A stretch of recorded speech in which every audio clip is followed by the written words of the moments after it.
Welcome to part 5 of What If Naruto Awakens a Chakra Molding Bloodline and Gets Harem with Fem Haku. Don't forget to like and subscribe as it motivates me to upload more videos in the future, and as always, link to the fanfiction is in the description. Chapter 33. Fu and Naruto still stood still, simply watching the group of wannabe Akatsuki members. Said group, instead of worrying about the two, simply drew out either kunai or their swords to get ready to beat them into a near-death state. Then suddenly the leader rushed at the two Jinchuriki with his group quickly following his lead. So, Fu and Naruto quickly jumped a ways away from the attackers while Fu made her bugs swarm towards them, forcing the others to stop their charge. She then followed them with her swarm, forcing the four ninja to constantly keep moving. No wonder they didn't want to fight her. This bitch is just nasty using all these bugs. One of the guys complained, looking at the swarm that piled up just 2 feet away from him with disgust. He then grabbed one of his kunai and charged it with lighting chakra and threw it at the swarm, frying hundreds of them. Guys, remember, they are just bugs, stop worrying so much about dogging them and take care of them. He ordered his group, charging 2 more kunai, and began killing off as many of them as he could without using too much chakra. An idea his group soon followed, with 2 of them using fire jutsus to burn them and the other copying the leader's electric kunai strategy. Seeing this, Fu begins to gain a horrified expression on her face, then quickly recalled her bugs to save their lives. Damn you humans, she growled out, now angry and clearly ready to charge at them. Fu, calm down, remember, even if these guys don't seem all that bright, we need to fight them carefully, seeing as there has to be a reason that group wants them. Naruto told the girl, who still seemed annoyed but more in control of herself. Then what do you think we should do? Fu asked without losing her focus on the enemies. She then watched as Naruto created 100 clones that rushed at the 4 men who still stood in basically the same area they were originally. That should be able to hold them for a little bit. Now thankfully, even though these guys have to be pretty strong, if the Akatsuki would consider them, they still are underestimating us. They must either have not been told why we're wanted and dangerous, or they are just extremely cocky.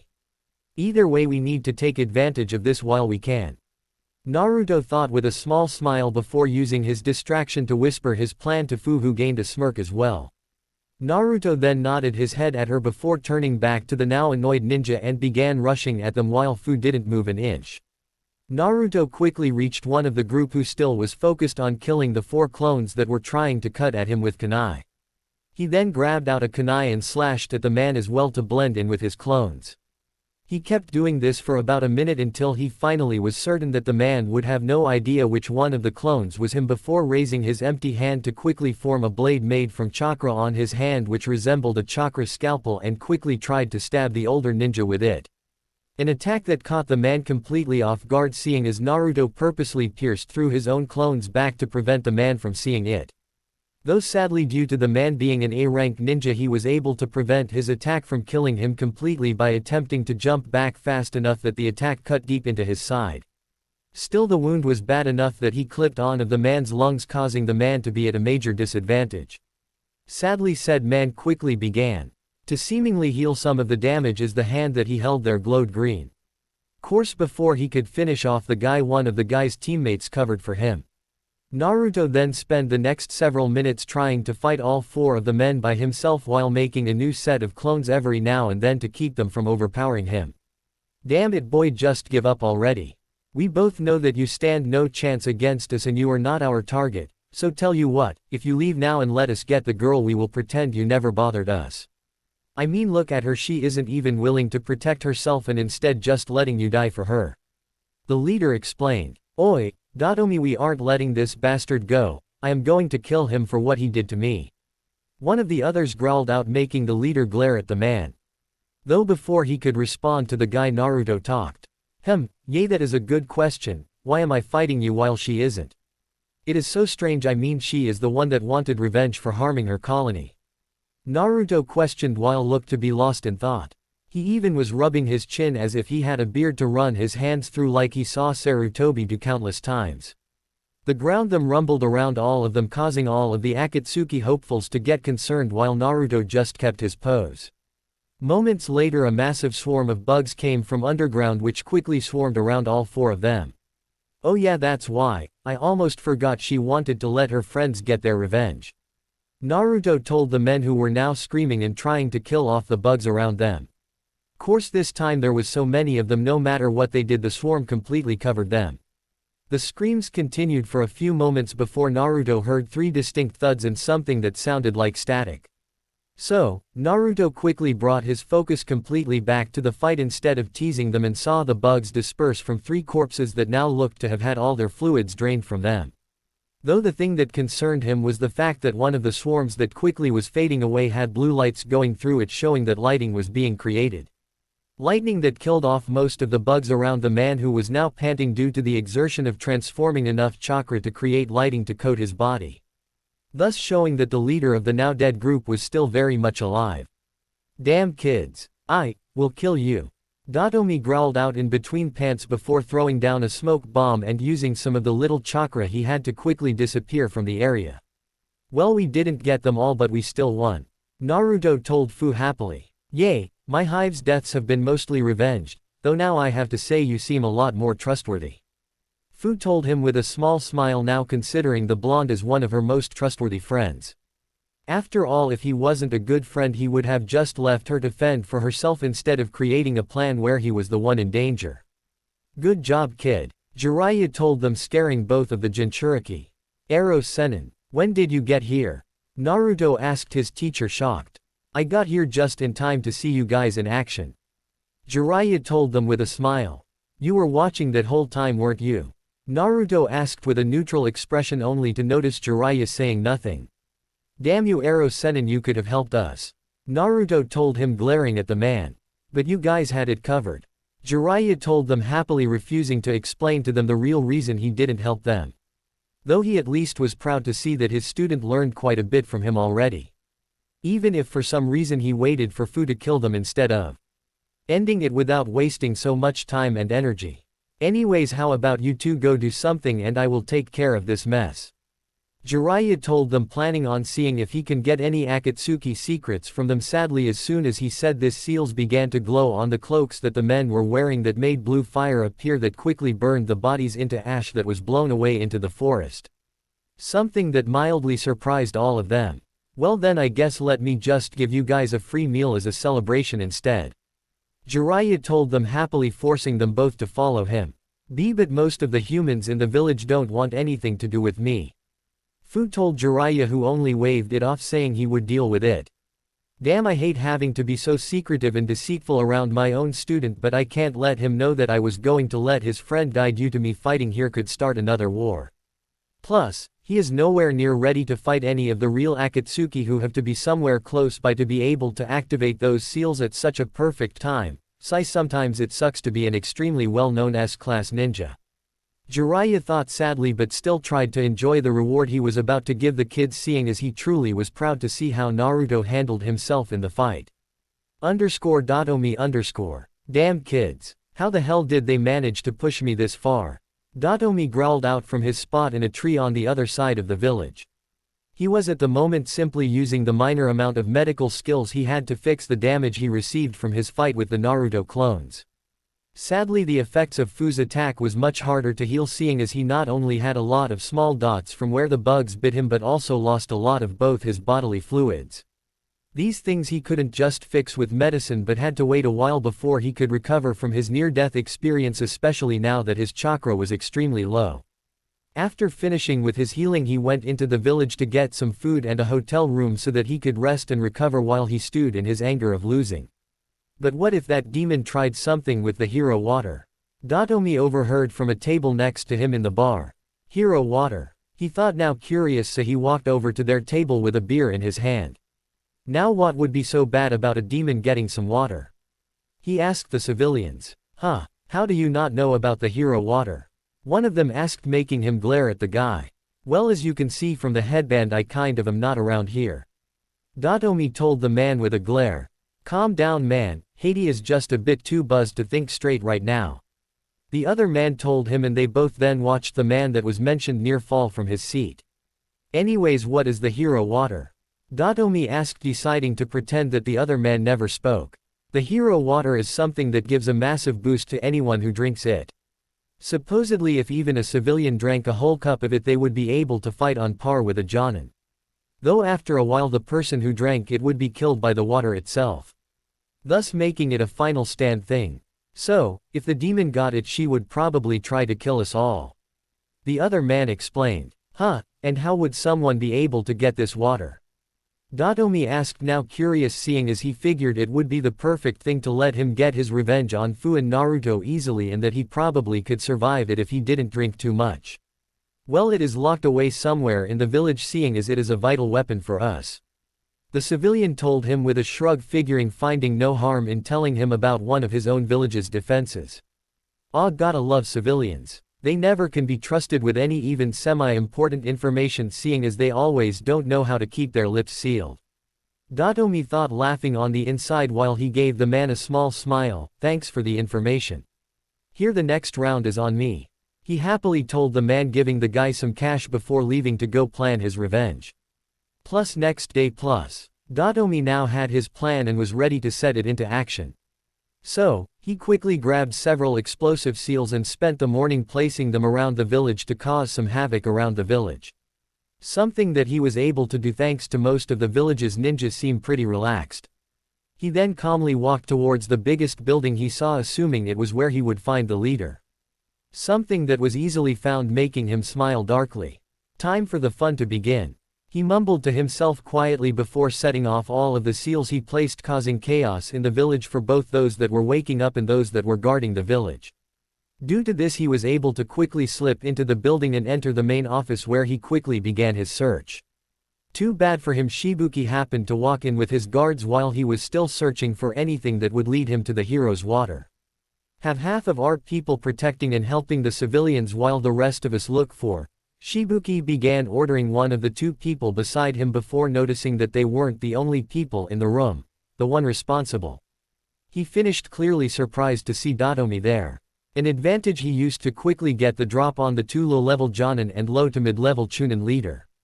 With that in mind, he pulled out a kunai and tried to stab Shibuki, only for him to miss when said leader tripped over his own feet while trying to doge and fell out of the way. With that, the two Jonin quickly tried to grab him, only for him to quickly point his palms at the men on either side of him. Static pulse, he quietly mumbled as a quick but dense pulse of lightning flew from his hands to slam into both of the men's chests, knocking them away. With them far enough away, he quickly grabbed another kunai and held it to Shibuki's neck before his first discarded kunai could even hit the floor. No one move or I make sure that you are short one, leader. Datomi ordered the two men who now were back up. His dark smile only grew when he saw both of the ninja accepting his demands and not moving an inch, not even to get up. With that scene, he turned to Shibuki with his smile still on his face. Now, Leader-san, how about telling me where I can find the hero's water? He asked, to utterly enjoy the look of shock on Shibuki's face that he actually even knew the water existed. How do you know about the water? Shibuki asked, a bit afraid of the man in front of him. Hey, you shouldn't give out information to your civilians. They are way too loose-lipped. Not that it matters now. Anyways, tell me where the water is. This is your last chance before I kill one of your guards. No, don't hurt my ninja. I will show you where the water is kept. Shibuki told him, not wanting anyone to be killed due to him not being able to defend himself before it was too late. I am sorry, father, but I have to give up one of the things you held most dear, all because I am not strong enough to be a real leader. Shibuki thinks sadly, then allowed himself to be dragged out of the office. Lake within the village. Are we almost at the water yet? Datomi asks, now irritated about how long it was taking to reach his prize. After all, he also had to make it through the village, trying his hardest to try and hide the fact that he had their leader held hostage. Yes, we just need to swim to the tree in the middle of this lake and we will find the water. Good. I am finally so close to my revenge that I can taste it. Datomi mumbled with a dark grin that made Shibuki shiver in fear. That is why you are attacking us. Just for revenge? What did we ever do to you? Your damn brat that lives in a forest is the one that I need revenge on. All of you weaklings are just in the way. Fu, Shibuki mumbled out in shock, realizing that this man wanted to use their secret weapon as a means to kill one of his precious people. Still, he had to lead the man to what he wanted, seeing as he would be killed if he tried anything. Damn, why do I have to be weak? He is going after Fu, and instead of protecting her I am cowering in fear just because helping her would kill me. What a great leader I am. Shibuki thought sadly, but still jumped into the water and began swimming towards the hidden cave. When they finally made it into the cave, Datomi saw the small container of hero water and pushed Shibuki out of the way to run up to the key to his revenge. Now all I need to do is find those bastards. He mumbled out, smiling, but never even noticed the water beetle quietly leaving the cave. With Naruto and Fu . Naruto was now working on his elements half-heartedly, seeing as Jiraiya ordered both of them to stay where they were while he went to figure out why there was several explosions in the village. In order that they both hated, seeing as Fu was worried about the few precious people she had in Naruto due to his hero mentality. Still they both listened to the older man, seeing as he made it clear that there was no room for arguing with him. "Ah, that's it, I am going even if that damn man refuses to let us. I am a ninja of this village, it is my duty." Fu growled out, finally getting to her breaking point of stewing in her worry. "Fu, I know you want to go, but we promised to stay here," Naruto told her, trying to hold her back only for her to pull her arm out of his hold. "No, I have no reason to listen to him, and I need to check on them, they are all I have," Fu told him sadly before jumping onto a nearby tree. She then began to race towards the village until she noticed Naruto was gaining on her. "Naruto, you aren't going to stop me. I have to save them if they are in trouble," Fu told him, determined only to see Naruto smile at her. "I know, but it is better if you don't go alone, besides I never listen to the pervert anyways," Naruto told her, making the girl smile and nod before restarting her race to the village. They then quickly reached the village and saw both the ninja and civilians working hard to stop several fires that were burning in the village. Other than that, there wasn't anything harming the village, much to their surprise. I wonder what caused those explosions if it wasn't an attack, Naruto questioned while Fu was preoccupied with a random bug that landed on her shoulder. He then watched as her face showed both surprise and fear as the bug flew away from her. "It was an attack, Naruto. That bastard that attacked us earlier is going for one of the village treasures and has Shibuki ni as a hostage," she told him, making Naruto just as shocked as she is. "Damn it. Well, what are you waiting for? Let's go get that bastard," Naruto told her, letting her take the lead in racing to help, seeing as he had no clue where he had to go. Outside of Hero Water Hidden Chamber. Datomi and Shibuki both came out of the water from their trip, with the only difference being that Datomi now had the hero water container on his back. A fact that made Shibuki look at the ground in shame. For course they both soon sensed two massive chakra sources rushing towards them fast. Signatures that both knew and now were waiting for. One who was clearly excited while the other with fear. "Please, Fu, and whoever you are with, please go away. I don't want to be the reason you die," Shibuki begged, watching the man beside him grab the container. Still his quiet begging failed, seeing as they landed seconds later. "Well, welcome you two. Ready to die for what you did to me?" he asked the two of them, with his smile growing when he noticed Naruto grab a few kunai and Fu summoned her bug swarm. "I guess you are," he added, then quickly opened the container and drank a few mouthfuls of the hero water. After this his chakra levels skyrocketed enough that there was a visible storm of it running madly around him. "Ah, this power feels great," he yelled out happily, then looked at them. "Now come to your demise," he ordered them. An order they took and ran at him, trying to kill him as fast as they could. So, Naruto quickly tried slashing at him while Fu launched her swarm at him. Though their attempts were futile, seeing as he just sent out a pulse of pure chakra that launched Naruto back and killed the bugs it hit. "Ha ha ha, just give up and die. As you just saw, nothing you do can harm me, this power makes me invincible," Datomi called out to them, clearly drunk off his newfound power. "You may have gotten stronger, but you are a fool for thinking you are special just because you can cloak yourself in chakra," Naruto told him, simply making Datomi look at him like he was stupid. "Oh, and who do you think would have a chance to be able to match this?" he asked cockily, only to watch as Naruto began to draw on some demonic chakra, with Fu doing the same soon after. Soon enough both of them were cloaked in one tael worth of chakra. "You are looking at them," Naruto told him in a now demonic voice, only to look at his enemy, who was horrified by their new appearance. "Oh, they never told you just who you were fighting? Well, too bad for you, it is far too late to go back," Naruto told him before speeding towards Datomi twice as fast and slashed at him with his chakra claws. An attack that Datomi at first didn't even try to dodge until he saw the red chakra basically ignore his shield. After he noticed this, he quickly jumped back, making him only receive a few claw marks on his chest rather than being cut in half. What the hell? Datomi asked, shocked that his all-powerful aura failed him. Poor fool, has someone never fought Jinchuriki before? Well, too bad, because you are now, though not for long if you keep making these mistakes. Naruto told him with a demonic grin on his face, which confused the man. Huh, mistakes? I mean, I shouldn't have let him get through my shield, but what was my other mistakes? Datomi asked, confused before noticing something that made his eyes widen. Shit, there are two of them. He yelled in his mind and dived to the side just in time to see Fu speed through the area he just was. Still, surprisingly enough, he managed to recollect himself enough to reset up his defenses for a fight. A motion that was yet again ruined when a water dragon slammed into the chakra flowing around his back, pushing him several yards but yet not managing to harm him much. An attack that made him glance behind him only to growl when he saw that it was Shibuki who attacked. I am the leader of this village and will not stand by and let you do what you want. Shibuki told him with a glare, clearly forcing himself to be courageous. Hey, oh, so the coward finally tries something, huh? Well, I guess I will just have to K. Datomi began before feeling a large amount of pain as his heart began to beat faster and faster. Damn, what is going on? Datomi asked mentally, seeing as actually talking was impossible for him at the moment. Instead, he just grabbed at his heart, desperately trying to figure out some way to stop the pain. Well, it seems that your time has ended. Shibuki told the man, who tried his best to glare at him, but another wave of pain prevented him from getting too far.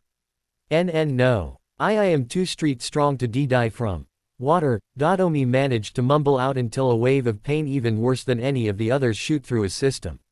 It now felt like lava was flowing throughout his body for the 20 seconds it lasted until his heart finally gave out and he died. His now lifeless body fell into the lake and slowly began to sink to the bottom. And that was the end of the missing ninja named Datomi. Chapter 34. After Datomi died, the Shibuki, Fu, and Naruto all tried their best to clean up the damage that was made rather close to the village. They also made sure to collect the container with the remaining amount of water, which Naruto made sure to keep as far away from his body as possible. Why would people ever use this stuff if it basically makes you have a countdown? Naruto asked, looking at the container in disgust. Well, to protect the things you care about, it would be worth giving up anything. Shibuki told him, quickly grabbing the container from Naruto. Now I am going to put this away later so that no one knows where it is besides the few people who are supposed to, and making sure the civilians aren't dumb enough to mention it to a ninja from another village. Shibuki told them, then added to the last, remembering the fact they were the reason Datomi started this mess to begin with. Still, after this, they quickly figured out how to deal with the rest of the problems they had around the area before heading further into the village to see how people were doing in fixing the damage that was done within the village. Damage part of village. When the group finally reached the area, most of the damage was already under control. Sadly though, the buildings that were hit now were completely destroyed. For what wasn't damaged by the initial blast of the seals was burnt away by the fire that started, thus making the damage to the village turn out to be several homes and 4 of the shops they had.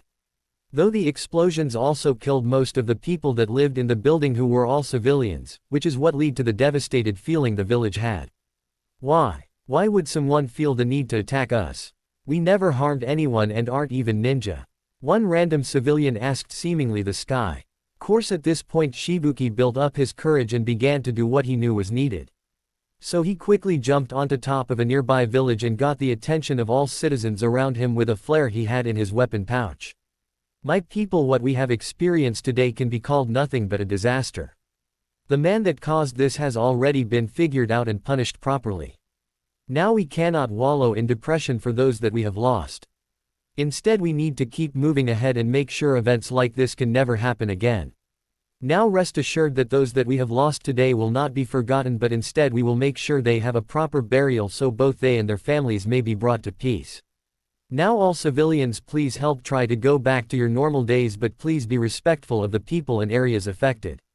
As for our ninjas, split up in half of you guard the villages normal while the others work to clean up the damage we have received and begin to collect the bodies of the dead for their identification and burial. Finally, council members, we will be having a meeting in 30 minutes to talk about our plans. Attendance for all members is mandatory. Shibuki told the people, who all nodded and either walked away or began to plan how to follow the orders they were given. While they did so, Shibuki looked down at them sadly, hoping that he could help them feel safe again. He wasn't able to watch them for too long though before the rest of the group came up to him, with Jiraiya appearing soon after. Shibuki ni, what are we going to do to fix this? That bastard managed to make everyone terrified. Fu asked, noticing how afraid all the civilians are. I don't know, Fu. I suppose we will just have to tighten our security more and hope that eventually people are able to both forget the things that have occurred and be able to trust visitors, but don't worry about that, it's up to me and the council to work on this. You just recover after the fight we had, seeing as I am sure you are tired. Shibuki told her, knowing very well that she was anything but tired, but simply didn't want her to wallow in her thoughts of what has happened. He then looked over to Naruto and Jiraiya. I am sorry you two have to see us in this horrible time, but I thank you for the help, Naruto-san. Now please try and enjoy the rest of your stay, but I can't spend too long talking to you, seeing as I have a meeting to attend. Shibuki told them with a clearly fake smile before running off somewhere. Arg, that bastard wanted us. Why did he have to attack the village? They didn't do anything to him. Naruto growled out, but soon felt a gentle hand on his shoulder. Yes, Naruto, what has happened here truly is sad, but this is how the world works. There are always those with power that misuse it and pick on the weak for their own gain, and as awful as it sounds, it works all too well. This is why we ninja exist. We both protect those who cannot help themselves but also get rid of the evil in this world. He told Naruto, using the event as a teaching event. Course, after saying this, both Jiraiya and Naruto felt demonic chakra being released and looked over at Fu, who was glaring at the buildings with rage in her eyes. This is why humans can't be trusted. What they want they take without thinking about who will be affected. That man deserved a death worse than he received. She growled out before looking away from the damage. I am going back to my home to think. She told the two that remained on the roof before jumping away from them. Wait, Fu. Naruto called out, only for Jiraiya to squeeze his shoulder, making him focus on the old man again. Naruto let her think by herself for a while. It is always hard for anyone to have the veil pulled from their eyes. Now how about we go back to our room and let you think about what your thoughts truly are about this as well. Jiraiya told him before jumping down to the road with Naruto and forced the boy to go with him to the hotel.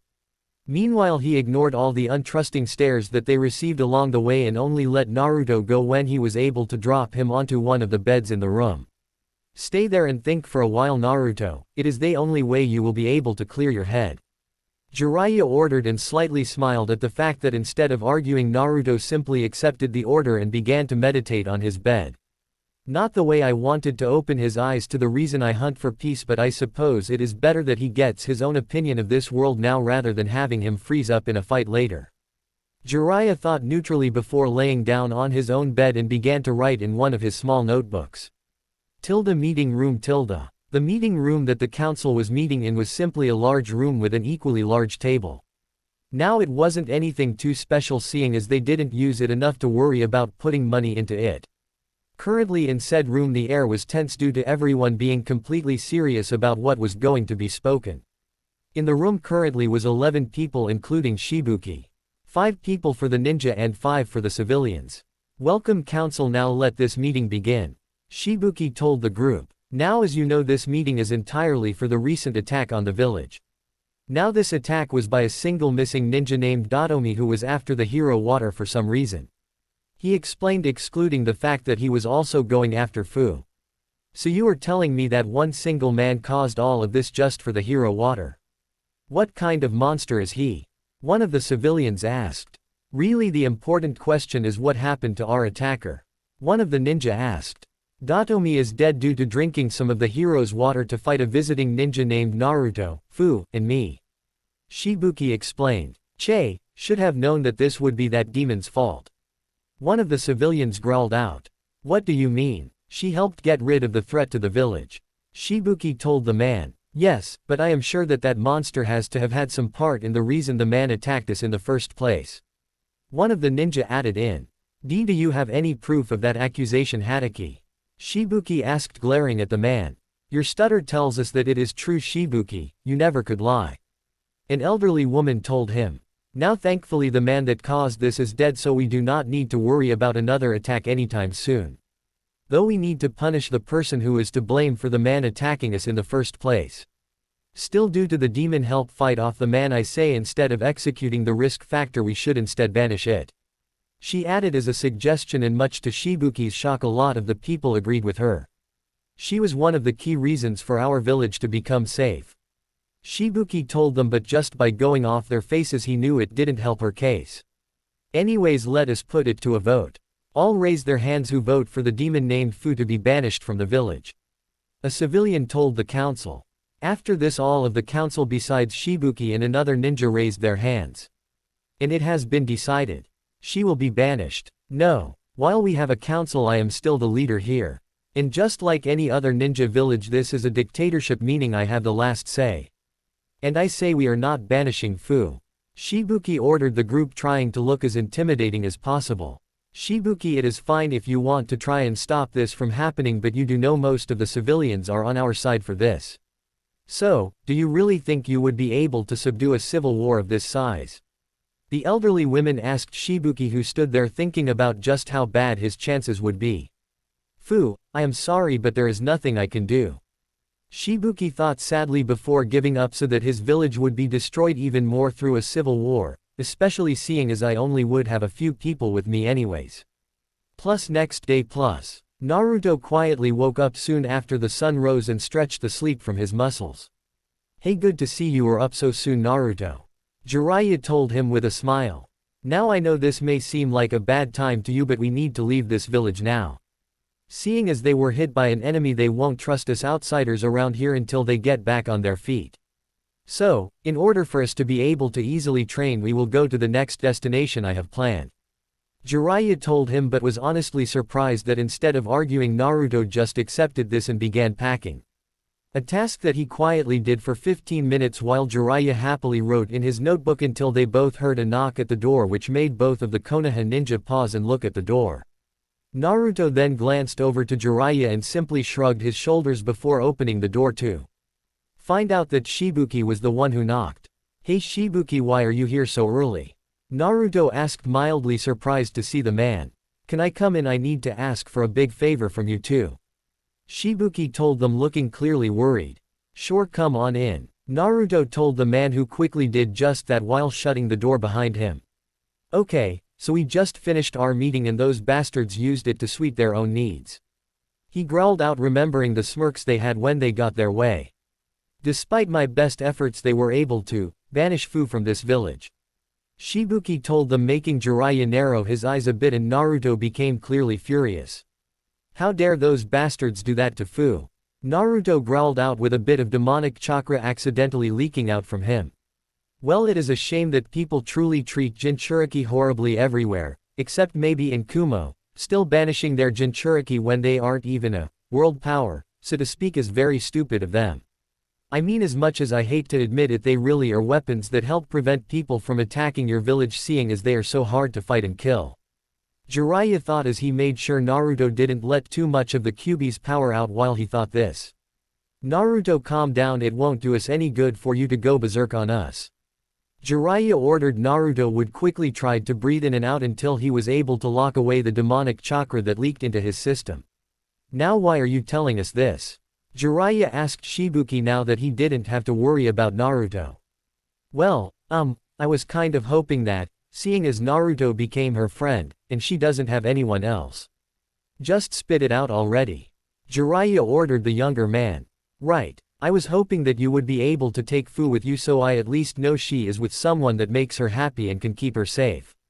Shibuki begged. Well, it will be annoying to deal with having a new Jinchuriki to worry about protecting, but on the other side of things, it would be foolish of me not to let another defense for Konoha, plus another friend for Naruto, and I do owe him a lot due to the shit I let him go through. Jiraiya thought before finally making his decision. Okay then, I guess if she wants to come with us back to Konoha she can. Jiraiya told him, causing Shibuki to gain a large smile on his face. Thank you. It is a relief to know that she will have someone with her even if this village betrays her yet again. Shibuki told him, happy until he mentioned the betrayal. Now I just need to tell her, this isn't gonna be good. He added then shivered in fear. I will go with you and give her some support, Naruto told him sadly. Fu's tree house. Fu, are you home? Shibuki calls up to the home. Shubki ni. Ya, come on up. She called down to him. With that they both jumped up into the small house and saw Fu sitting peacefully, seemingly having been reading a book before they came to her house, judging by the book on her lap. So, why'd you come? She asked them both. Well Fu, you know I just finished with a meeting about the recent events, right? Shibuki asks, already nervous. Yeah, how did your meeting with the humans go? Did they somehow yet again place all their problems on me? She growled out bitterly. That is kind of what I came here. He told her, hoping she wouldn't go too berserk. Oh, and what did they happen to blame me for this time? She asked, annoyed. Well, they sort of blame you for the reason that Datomi attacked the village. He explained, only for her to sigh. Well, they aren't wrong, that man was originally going after me. Still, it sucks that they blame everything else on me. Fu admitted to him. But Fu, they forced something this time. They exiled you. Fu, I am sorry, but there was nothing I could do. Shibuki finally told her, shocking the girl. Exiled me. I knew they always hated me, but to kick me from my home. From what I know, what will I do? She asks him, seeing as the forest was all she knew and her bugs were for the most part her main weapon. With that gone, not only wouldn't have any clue where to go but would lose her main weapon, seeing as she couldn't force them out of their habitat to what would more than likely be their death. No Fu, while I am so sorry that I have failed you, we at least have a plan for you to find a new place to live and get everything you need. Shibuki told her, confusing her. What? How did you manage that? Well Fu, after those bastards did that to you in the meeting, Shibuki came to us and asked Ero Sennin and me to bring y'all with us. So, what do you say, do y'all want to come with us for the rest of the training trip and then later into Konoha? Naruto asked her, who looked at him completely shocked. You guys don't mind me coming with you? She asked in disbelief. Hey, of course we don't mind, you are our friend and that means we help each other when we are in need. But only if you want to come with us. Naruto told her, nodding his head. Actually I kind of want to wait before going to another village. Fu told them, honestly surprising everyone around her. Fu, I know you are worried but I would make sure you have friends and get set up nicely without anyone having to know. Naruto tells her, making her smile a bit. Thanks Naruto-kun, but I actually am doing this for a more selfish reason. You told me that a group is hunting me and they most likely will be around for a long time to come, so I think I want to explore a bit just in case I do come to an untimely end. Fu explains a bit. But you would be more protected around them or in a large village, Shibuki tells her, making her smile a bit at him being worried about her. Yes, I would be safer, but all my life has been in this forest and I am honestly tired of it.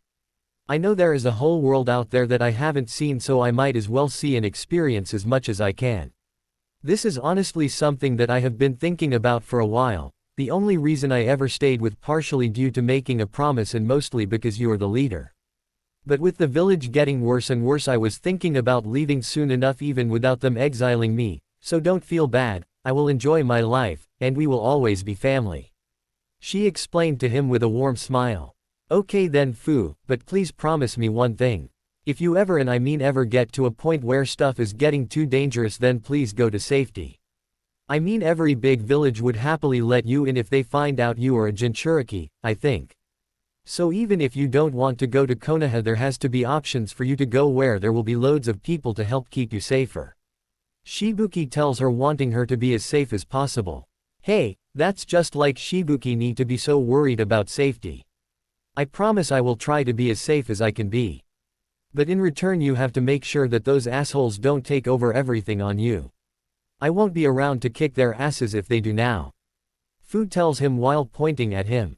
Why yay, I will try to keep them at bay, no I promise I will become a better leader. That way eventually I will be able to override their stupid ideas and let you come home again. He tells her, nervous but determined. Ahem, as touching as this is, you still have a problem right now Fu. Those fools weren't actually members of the Akatsuki, in fact they most likely are relatively close to the village right now. So, there is a good chance that as soon as you leave they will truly begin to hunt you down.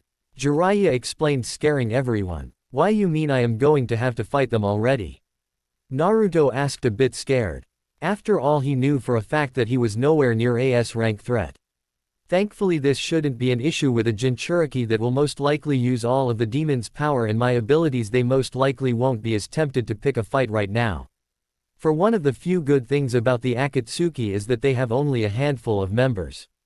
Thus, losing even one of the members would be a blow that they hopefully won't be willing to take for a long while. Jiraiya explained. For he hoped that with 9 super strong targets the ninja hopefully won't want to take any risks that may not produce results, at least he hoped. So, little miss, even if you don't want to come to Konoha right now, it still would most likely be a good idea for you to come join our travels for at least a little bit. Jiraiya tells the girl. Plus having 2 Jinchuriki with me will make us even less of a target.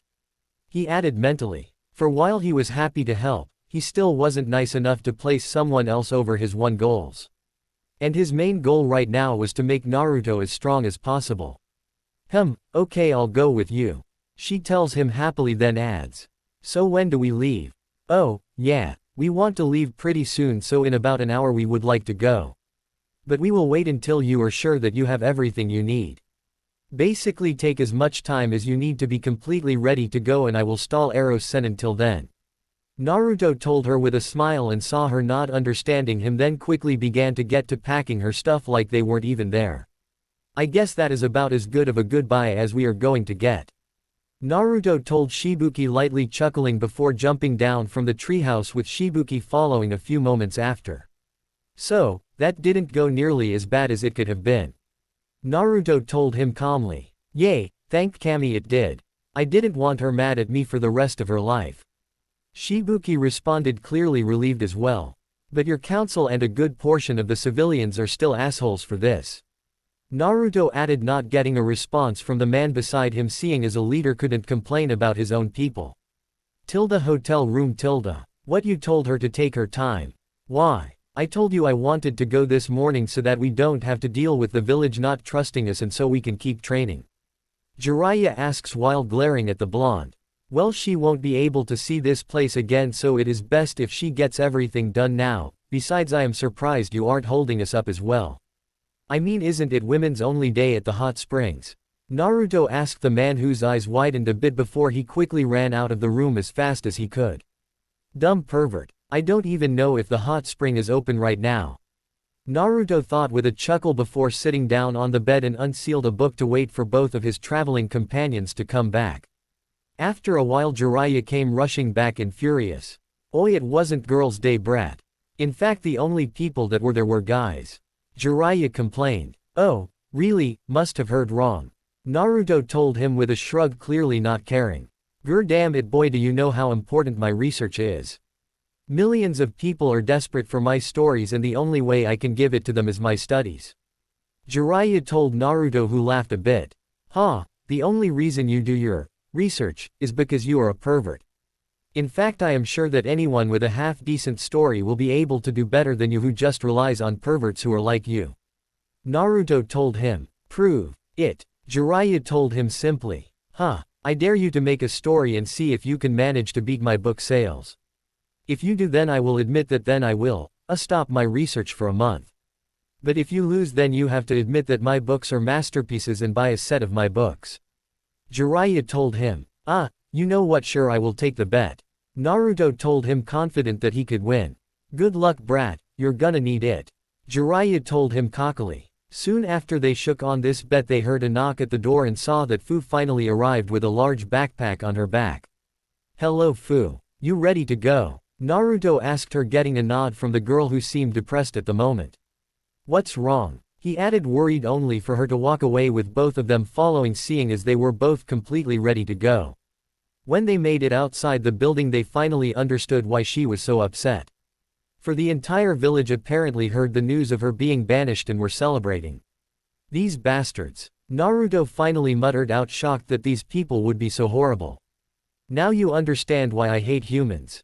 Fu told him sadly. Let's go. Jiraiya told both of them, deciding to not even comment about the village and simply lead the two of them away before either one lost their temper and did something they would regret. And with that, they all left the village, with Fu saying a quick goodbye to Shibuki and took one last look at the village. Akatsuki base. Those bastards sucked and just died like the weak bitches they are. Hidan complained. Yes, but they did give us some valuable information. Kakuzu told him. Huh, how the hell did they do that? They showed us that our prey is weak. He told him simply. How the hell did it show us that? She killed those fuckers. Hidan asked confused. No, while she did end their lives she was not the one to fight. The blonde boy was the one showing his skill, meanwhile our target simply sat on the side waiting till he gave her the opportunity to kill them. So she showed us that she must be weak with things like taijutsu, otherwise she would have helped him more. Kakuzu explained. But what if she just simply didn't want to help? And you think any ninja worth anything would let someone just protect them if they could do it themselves? Kakuzu asks him as if he was stupid. But the bitch can use her demonic powers fucking well. Hidan adds. Yes, but we can still easily beat her. The one that is interesting is the blonde Jinchuriki, but he is not our target, so I don't really care about him. Kakuzu admitted. But eventually our group will have to get them both, so why don't we get both of them now? Well, we could, but the group isn't paying me for that. Why should I worry about getting him when it is someone else's job and won't even bring me any extra money? Kakuzu told him, causing his crazy partner to laugh. You focus so much on your damn money, Kakuzu. But if the leader finds out, he won't be happy. Oh well, he knows that I have much more important money-related things than worrying about a target we can collect at any time. Now focus on getting ready for collecting our target. We will be going in tomorrow. Ah, you always know just what to say to keep me happy. Hidan told him happily while sharpening his side was sharp enough for him to perform his ritual as many times as he needed to. And with that they both quietly waited until they decided to go after their target. Chapter 35. Before I start, I will just say that everyone looks like they do after the time skip except Naruto, who of course wears his new gear, and Haku, who has grown to be about a head shorter than Naruto with C-cup breast but still wears her kimonos. Course Hanabi looks older. So picture her looking like their mother pretty much. Finally Fu looks like she did when Naruto fights her, except more lifelike. I am pretty sure that Fu died after the 3-year time skip, but PM me if I am wrong. Konoha. In the past 3 years all of Naruto's friends have grown up just as much he has. They now all worked hard and became much stronger than they were as children. All of them also managed to rank up to sweep their new skills. Team 8 . All of Team 8 were enjoying a meal at a small tea shop. Hinata and Kurenai were sitting on one side of the table with Kiba and Shino on the other side, and of course Akamaru was sitting to the side of the table by Kiba, happily snacking on the food Kiba was handing to him. Hinata, why have you been so happy lately? Kiba asks his teammate from across the table. Well, Kiba-kun, it is just that Naru-kun will finally be back soon. Hinata told him with a small blush on her cheeks. You really love him, don't you, Hinata? Kurenai asked with a small smile, watching the girl squirm in her seat a bit with the blush still on her face. A fact that made the older woman laugh a bit, seeing as Hinata normally now was a lot more confident. Though as soon as someone brought up her crush and now boyfriend Naruto, she would revert back to being nearly as shy as she was before. For as much as I was against her dating him, it really did benefit her. I mean, she went from being the shy little girl I knew to a powerful kunoichi that can be proud of her accomplishments. Kurenai thought, still smiling at the fidgeting girl. Why yay, I just hope that he still is the same old Naru-kun, and notices how much I have changed to finally be able to help him. Hinata told them with her blush deepening as she tried to picture an older Naruto. Well, Hinata, I don't think you need to worry about him noticing your changes. Kiba told her while watching as her massive breast jiggled each time she fidgeted in her seat. Only Naruto is lucky enough to have her stuck to him. I mean, she was one of the cute ones while we were in the academy, but who would have guessed that she would become one of, if not the hottest girl around our age. And to make it even worse, that lucky bastard was the only one she had eyes for since the very beginning. And the worst part is that she was perfectly fine with sharing him with other girls as well. Lucky bastard. Kiba thought, completely jealous while trying to enjoy the small show he had. That was until he was elbowed in the side rather hard by Shino. Ow. What the hell, Shino? Kiba growled out quietly. You were being perverted to our teammate who is taken. Shino explained quietly to Kiba without the girls noticing. For while Kiba already accepted the fact that his inner pervert was bigger than most people, Shino on the other hand seemed to suppress his and even go as far as to try and suppress Kiba's moments as well. Oh, come on Shino, I was just enjoying the show that we were given. I mean ever since our team was made we have had two of the hottest people in the village next to us. So what if one of them is taken and the other may be taken? They still give great shows just by letting us see their massive jugs giggling with ever slight movement. Kiba explained to him yet again with a quiet perverted giggle, imagining both his teammate and team leader without their clothes on. Kiba-san, you really need to control your perverted tendencies if you ever plan on having an actually relationship, besides your hand of course. Shino told him with a small smirk on his face at his joke, but actually was getting annoyed at having to keep Kiba in check. After all, he refuses to let it get so bad that he gets wrapped into being accused of being a pervert just for being friends with Kiba. Fuck, you bug bastard. Kiba growled out at the jab at him. Is there something wrong, Kiba? Kurenai asked the used-to-be student. No Kurenai-sensei, Kiba told her, not willing to tell her anything about his perverseness thanks to knowing what happens to people she considered perverted. After all, some of those genjustice he heard about were terrifying. And with that they continued their meal. A bit away from Konoha. Jiraiya and Naruto were all walking towards the village slowly, feeling no need to run there. Come on Ero Senin, let's hurry up and enter the village. My girls are waiting for me. Naruto told the older man. Oh, calm down brat. I just want to savor the sight of the village for a few more moments before Tsunade chews me out for being a bit later than we agreed on, then giggles perversely. And the longer it takes the better the reaction your girls will have, seeing as they are worried about you. For Jiraiya has had various fantasies of his student and his girlfriends exploring their new urges, as he happily creates several new books for his readers to enjoy. This is why I will make sure to keep you as far away from my loved ones as possible, Naruto told the old man. Ah, but I need more material for my stories. Jiraiya mumbled out. For seeing as they were training so much, Naruto didn't have enough time to write his story, so they were still waiting to see who would win the bet. Konoha Gate. Ah, it is good to be back, Jiraiya mutters, looking around at the various things going on in the village. Yay, I know it may not be as beautiful as some village, but it has its own things to make it special. Naruto agreed with a smile.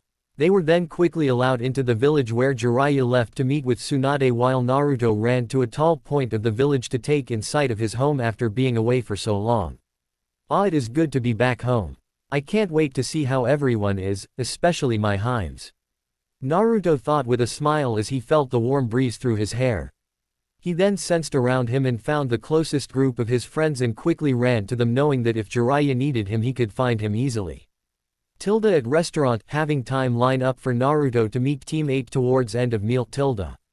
All of Team 8 were now simply chatting about random things when they noticed a familiar looking young man walk through the restaurant's front door. Course, it didn't take long for the team to notice a purple looking blur go past their eyes and slam into the blonde that came into the door. Ah, hello Haim-chan, it is good to see you again. Naruto told Hinata with a wide smile after getting over the pain of having her slam into his chest. Naru-kun, you are finally back.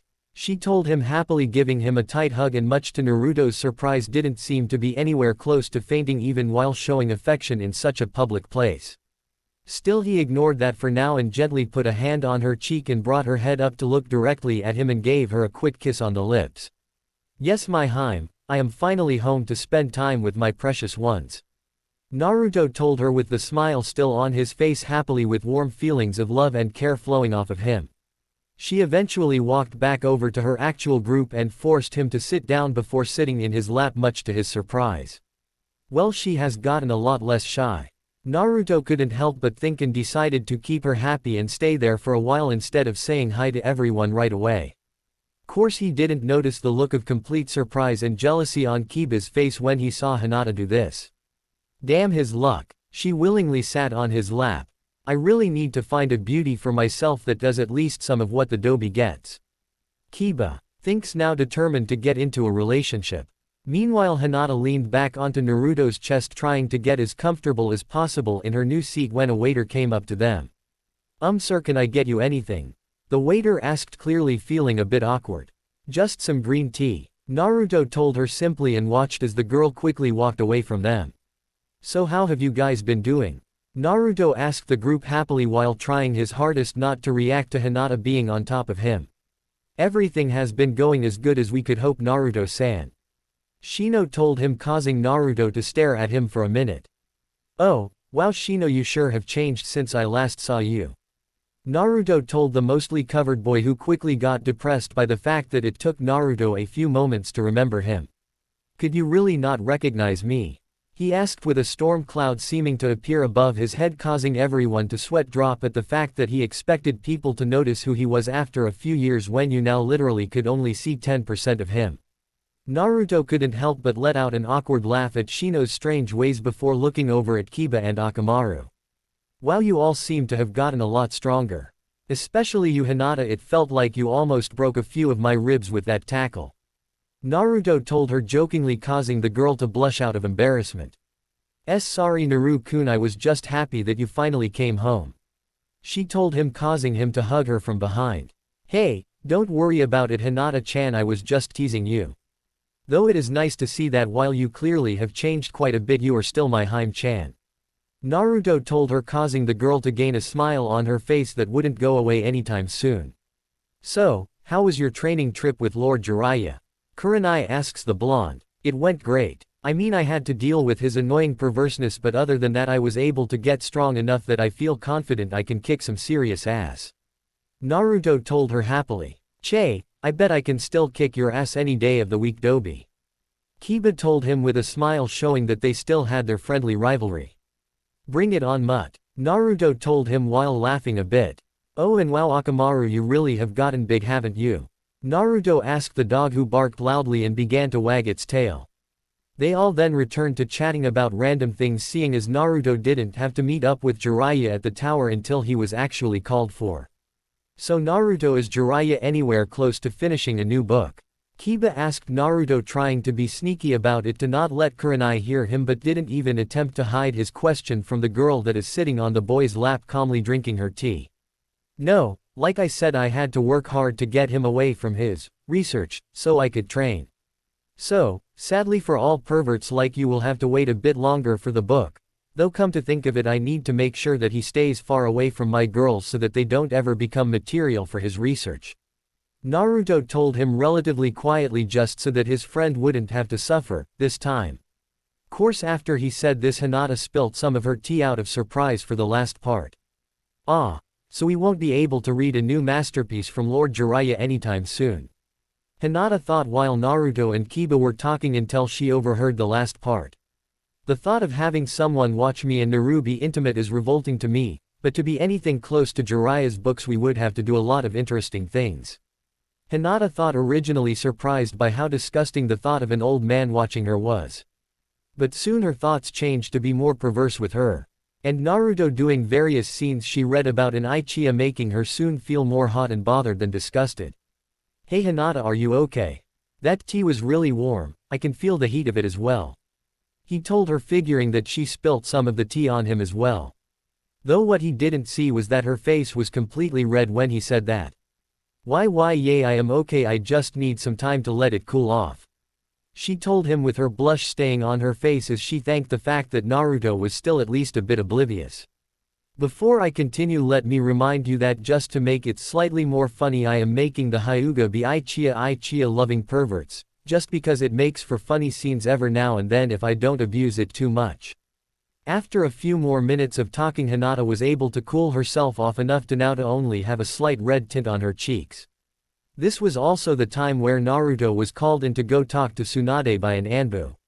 So, he quickly had to say goodbye to the group and head off to the cage tower. Plus a bit earlier, Hokage office plus.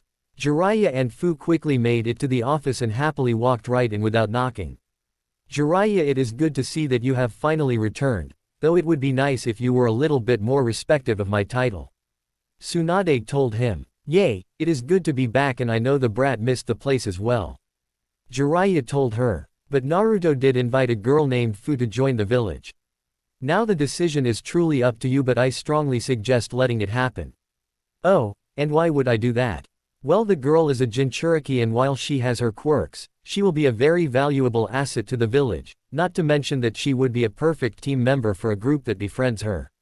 Really? Well, I will take this into consideration if she comes. But I won't base my entire decision just on the brat. Tsunade tells Jiraiya. That's good enough for me. I just wanted to inform you. Jiraiya told her with a smile. Now enough beating around the bush, tell me just how much the brat has changed over these couple years, and you better haven't neglected your duties just to do your research. She told him with a glare at the end. Well, the brat has done well for himself. Through me training him into the dirt repeatedly, I think he now has a very good chance to protect himself from any trouble he may have. While I wouldn't put him at S rank yet, I would say he is pretty close. Though he is currently mainly uses ninjutsu and taijutsu in fights, though does know his way around a sword if he needs to use one. He also has been able to use his bloodline much more effectively than before as well. The only downside is, other than releasing a large amount of chakra or causing himself harm, his genjutsu protection is very low. Oh, and he is also learning fuinjutsu, and I would say he is close to the advanced level in the art. Jiraiya explained, surprising his teammate. So you are saying that Naruto actually was able to become basically Kakashi's level in just 3 years? She asked, shocked, only getting a nod in return. Well, I have to say, even with being trained by you, I never thought it would be that effective. Now Tsunade-chan, you aren't giving me enough credit. He told her with a smile. As you know, we are both well known to be easily at cage level, so training people to their full potential is no big surprise. Though what you aren't taking into consideration is the fact that Naruto easily has the potential to surpass both of us, he told her, then took a moment to let those words sink in. You see, with the fact that the Uzumaki have not only high regeneration but also a lot of chakra, not to mention the fact that the Kyuubi boosts both of those on top. It all off, he has his chakra molding bloodline gives him abilities we never could even think of doing. Due to the regeneration and chakra amount, he is able to train into the ground for longer and is able to recover from it faster. Thus, making it so that if he really put all his effort into it, he could easily get years worth of training done and be able to use high-level jutsus like a Jonin is able to use D-rank ones. Jiraiya explained to the now shocked woman. With a chance like that, even if it cut into my research time a lot, I had to give him as much training as I could, so he has a good chance of making both his dream and mine a very good possibility. Jiraiya told her with a wide smile on his face. Wow, Jiraiya, I didn't think about it like that. No wonder the Uzumaki clan always was so strong. Their bloodline basically is overpowered, and it is surprising that you actually took something serious other than your perverted tendencies. She told him, actually surprised, but added the last part just to get the smug look off of Jiraiya's face.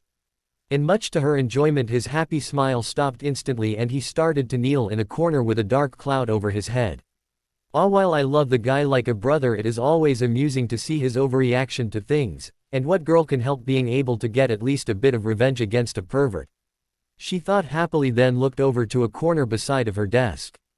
One of you bring Naruto Uzumaki to my office. I wish to see his ability for myself. She ordered one of the Anbu and soon saw a few leaves floating as a telltale sign of her orders being followed out. Plus current time plus. Hey Oba-chan, you wanted to see me? Naruto asked happily, ignoring the look of annoyance from Tsunade. Yes, I did, brat. First, it is good to see you back. Second, I want to give you a test to see if your training actually was worth doing. She told him with a small smile. Okay, then what do you want me to do? Naruto asked simply. I want to see how you do facing a certain ninja. Prepare to fight and meet us at training field 7.5 hours, she ordered him with her smirk growing. Time to put Jiraiya's money where his mouth is.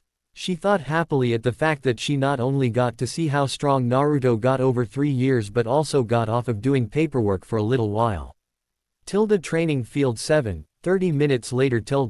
When Naruto finally reached the training ground, he saw that not only was Tsunade and Jiraiya waiting for him, but all of his girls, Sakura and Kakashi, were present as well.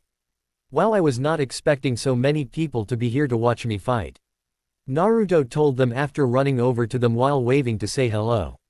Well, Naruto-sama, that would be my fault. You see, when you said you couldn't talk too much because of the fight, I left the house to bring us to you instead.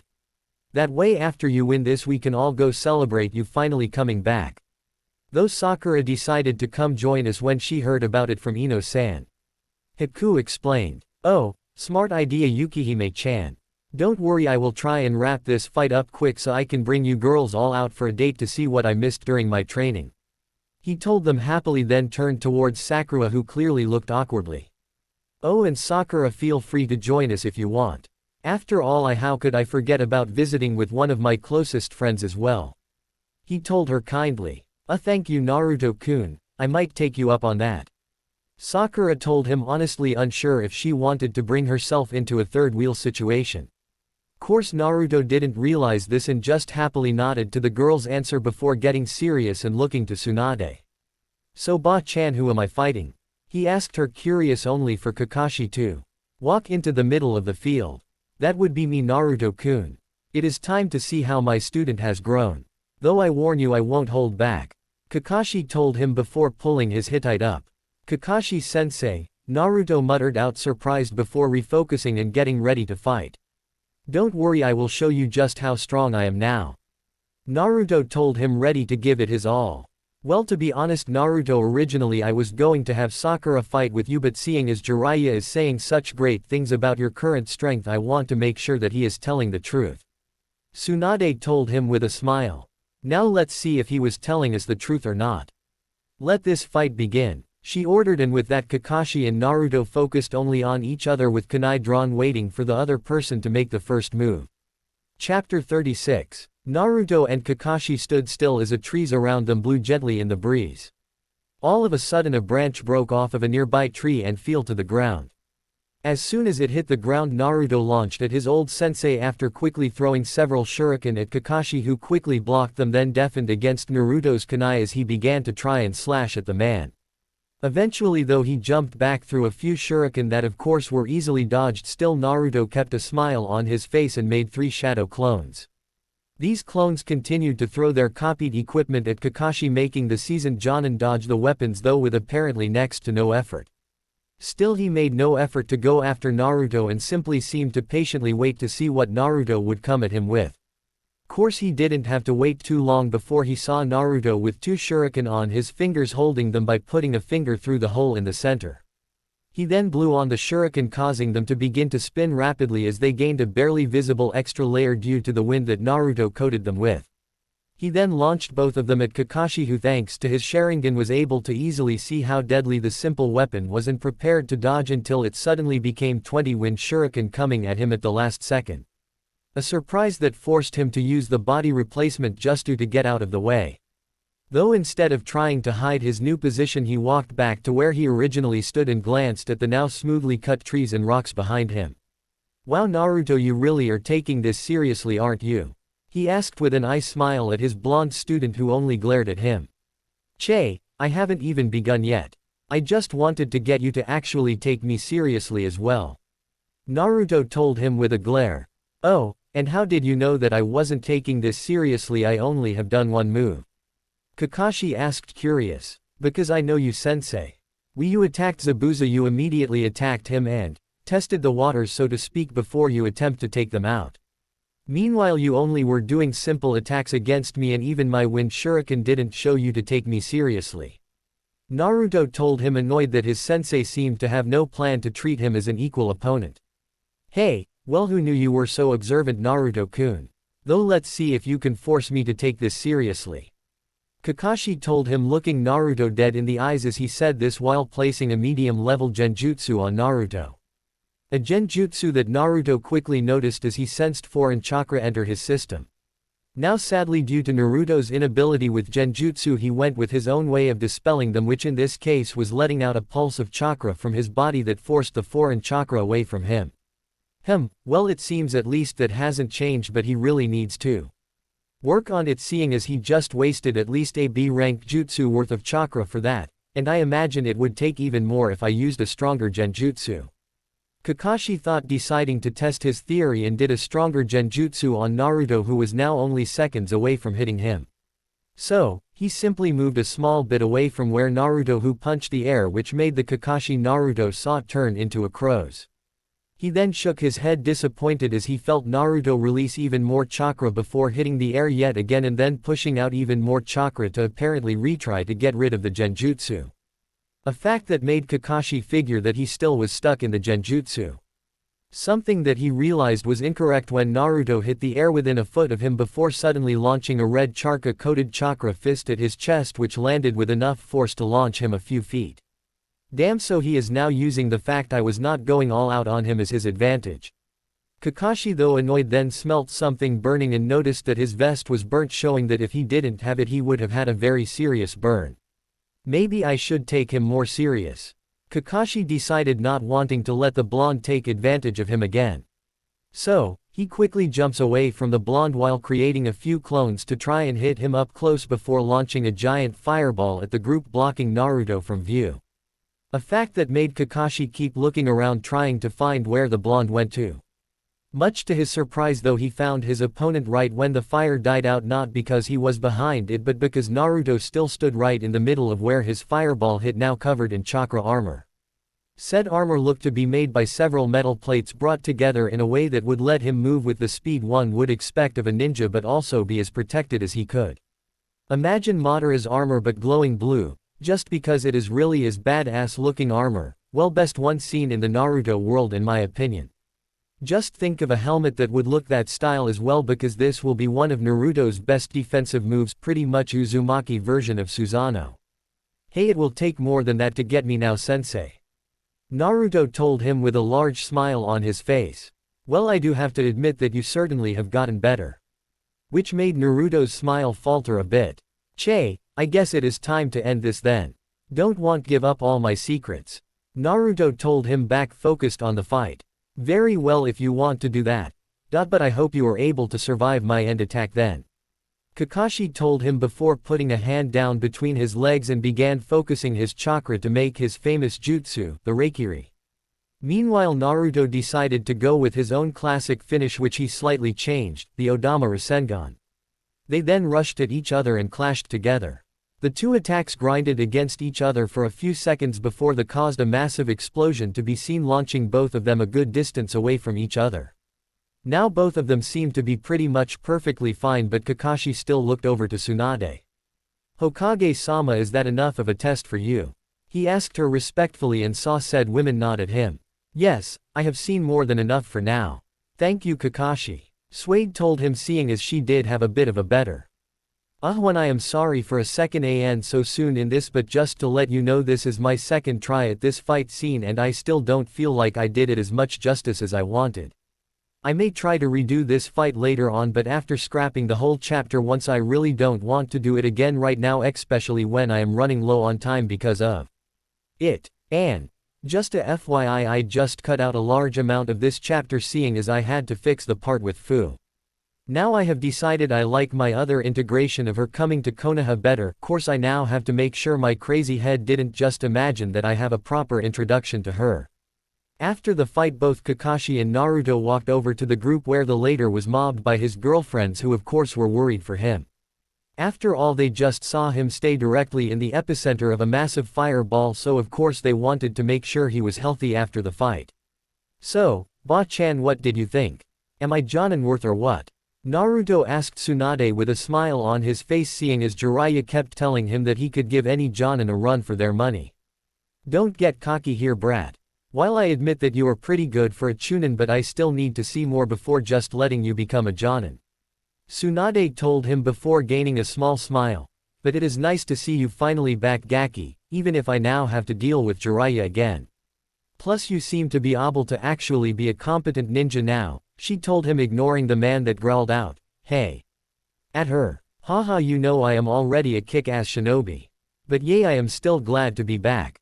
Naruto told her. Now if you don't need me, I think I owe my girls some food. Naruto told Tsunade, who waved him off, so all of the younger members of the spectators walked off to go find a place to eat. Now I am sorry to say that I actually have forgotten what time of day it would be, but remember that he went to eat with Hinata, so gonna say that was around noon. Then the fight happened, and while it didn't take that long, it still is relatively close to dinner time. So the group of girls and one boy slowly walked around trying to find where they wanted to eat around the many restaurants of the village. So, where do you girls want to go? Naruto asked the group. Let's go to a bar and really celebrate. I know the perfect one, and it even makes really good meals as well.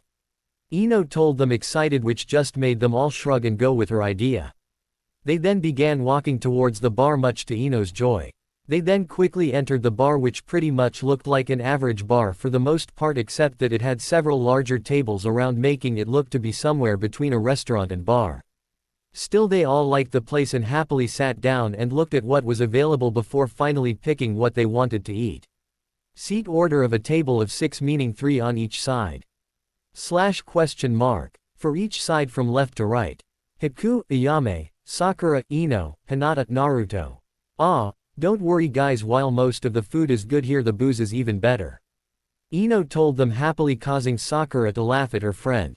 Man pig, I never knew you were such a booze hound. She told her friend teasingly. Shut up, forehead. You would enjoy a good sake more often than others if you worked in T&I. Ino told her, clearly not really all that mad at her friend, making Naruto shake his head while chuckling. Well, even after a few years you girls still bicker about everything. Naruto told them, still laughing, only to stop when he felt a hand on his thigh suddenly. Not true, Naruto-kun, before he betrayed the village I stopped arguing with her and instead went after you. Ino told him with a warm smile before it became mischievous. Speaking of which, now that you are finally back, we can get back to growing our relationship. She told him honestly, but teasingly began to move her hand closer to his crotch, making him completely stiffen up. Yeah, I do plan on getting to know you girls a lot more. But not this fast. He told her with a blush as he pushed her hand away, making said girl pout. Fine. She told him with a cute pout, but was laughing on the inside, seeing as Naruto was so easy to tease. Anyways, how are you girls doing? I still feel terrible making you all wait for years for me to return. I promise to make it up to all of you. Naruto told them, still feeling bad about basically beginning to date them all and then leaving them be for 3 years. Naruto-sama, like we all told you, we are all ninja. Long-term missions and training trips are pretty common, though on the bright side we did spend some time getting to know each other some more and also training ourselves as well. Now instead of dwelling on the past, look towards the future. Haku tells him kindly, making him show her a small smile. I guess you are right, but that means I am the only one that needs to learn things about all of you. Naruto told them before realizing something. And Haku, would you stop calling me master already? Naruto complained, causing everyone to laugh at his annoyance. Oh, man, her teasing will never get old. But seriously Naruto, we also need to learn about you as well. After all, besides you being a kind ramen lover, I really don't know much about you. Ayame told him honestly, seeing as all of them were in their early stages of an actual relationship. I wasn't kidding, Haku mumbled out, but no one noticed. After that though, Naruto then began to tell them a bit about his trip. Chapter 37. At the restaurant, Naruto's group. Their party was going on for a while and there was already several reorders of different foods and drinks. Due to this, everyone was a bit tipsy except for Naruto, who thanks to the fox sealed in him the toxin was nearly instantly wiped from his system. So, instead he simply found amusement in some of the girls' tipsy actions. Though they finally had to call it a night, so Naruto, being the gentleman he was, created a clone to bring each of the girls home after they paid for their meal. No, I don't wanna go home yet. Hiccup, Ayame complained, apparently having drank a bit too much. Sigh, Ayame, why did you drink more than 1 cup? You already know that you are a lightweight, so why did you go past the limit we found out? Ino asked the drunk girl. Hey, I totally got at least 2 cups down before the world went blurry. Ayame told Ino happily, making the girl shake her head. Don't worry Ino, I promise I will get her home safely so she can sleep this off. Naruto told the rest of the group only to have Sakura narrow her eyes at the boy. You better not try to take advantage of her state, Naruto, or I promise I will hit you in nuts without holding back. And I am now just as strong as Tsunade-sama. Sakura told him darkly while cracking her knuckles.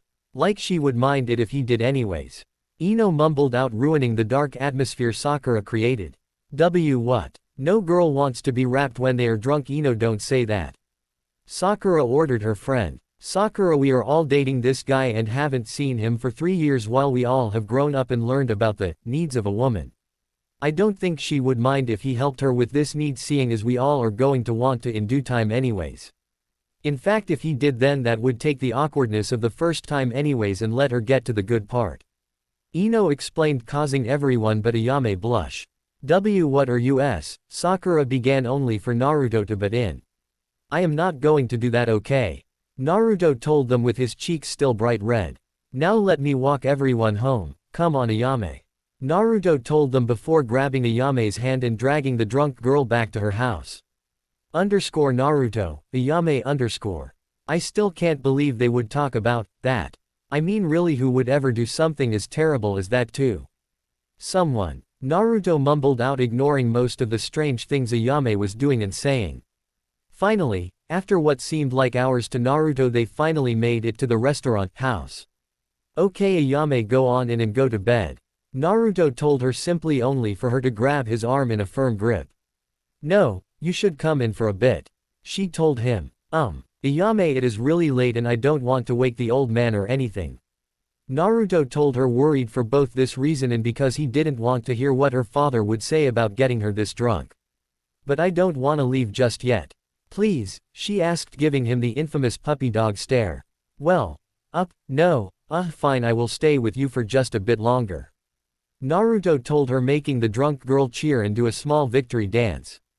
Wow, who would have thought that the normally kind yet pretty serious girl would become goofy when she is drunk? Naruto thought, laughing a bit, but then dragged Ayame to the door and tried to let them in, only to find out that the door is locked. Ayame, you wouldn't happen to have a key, would you?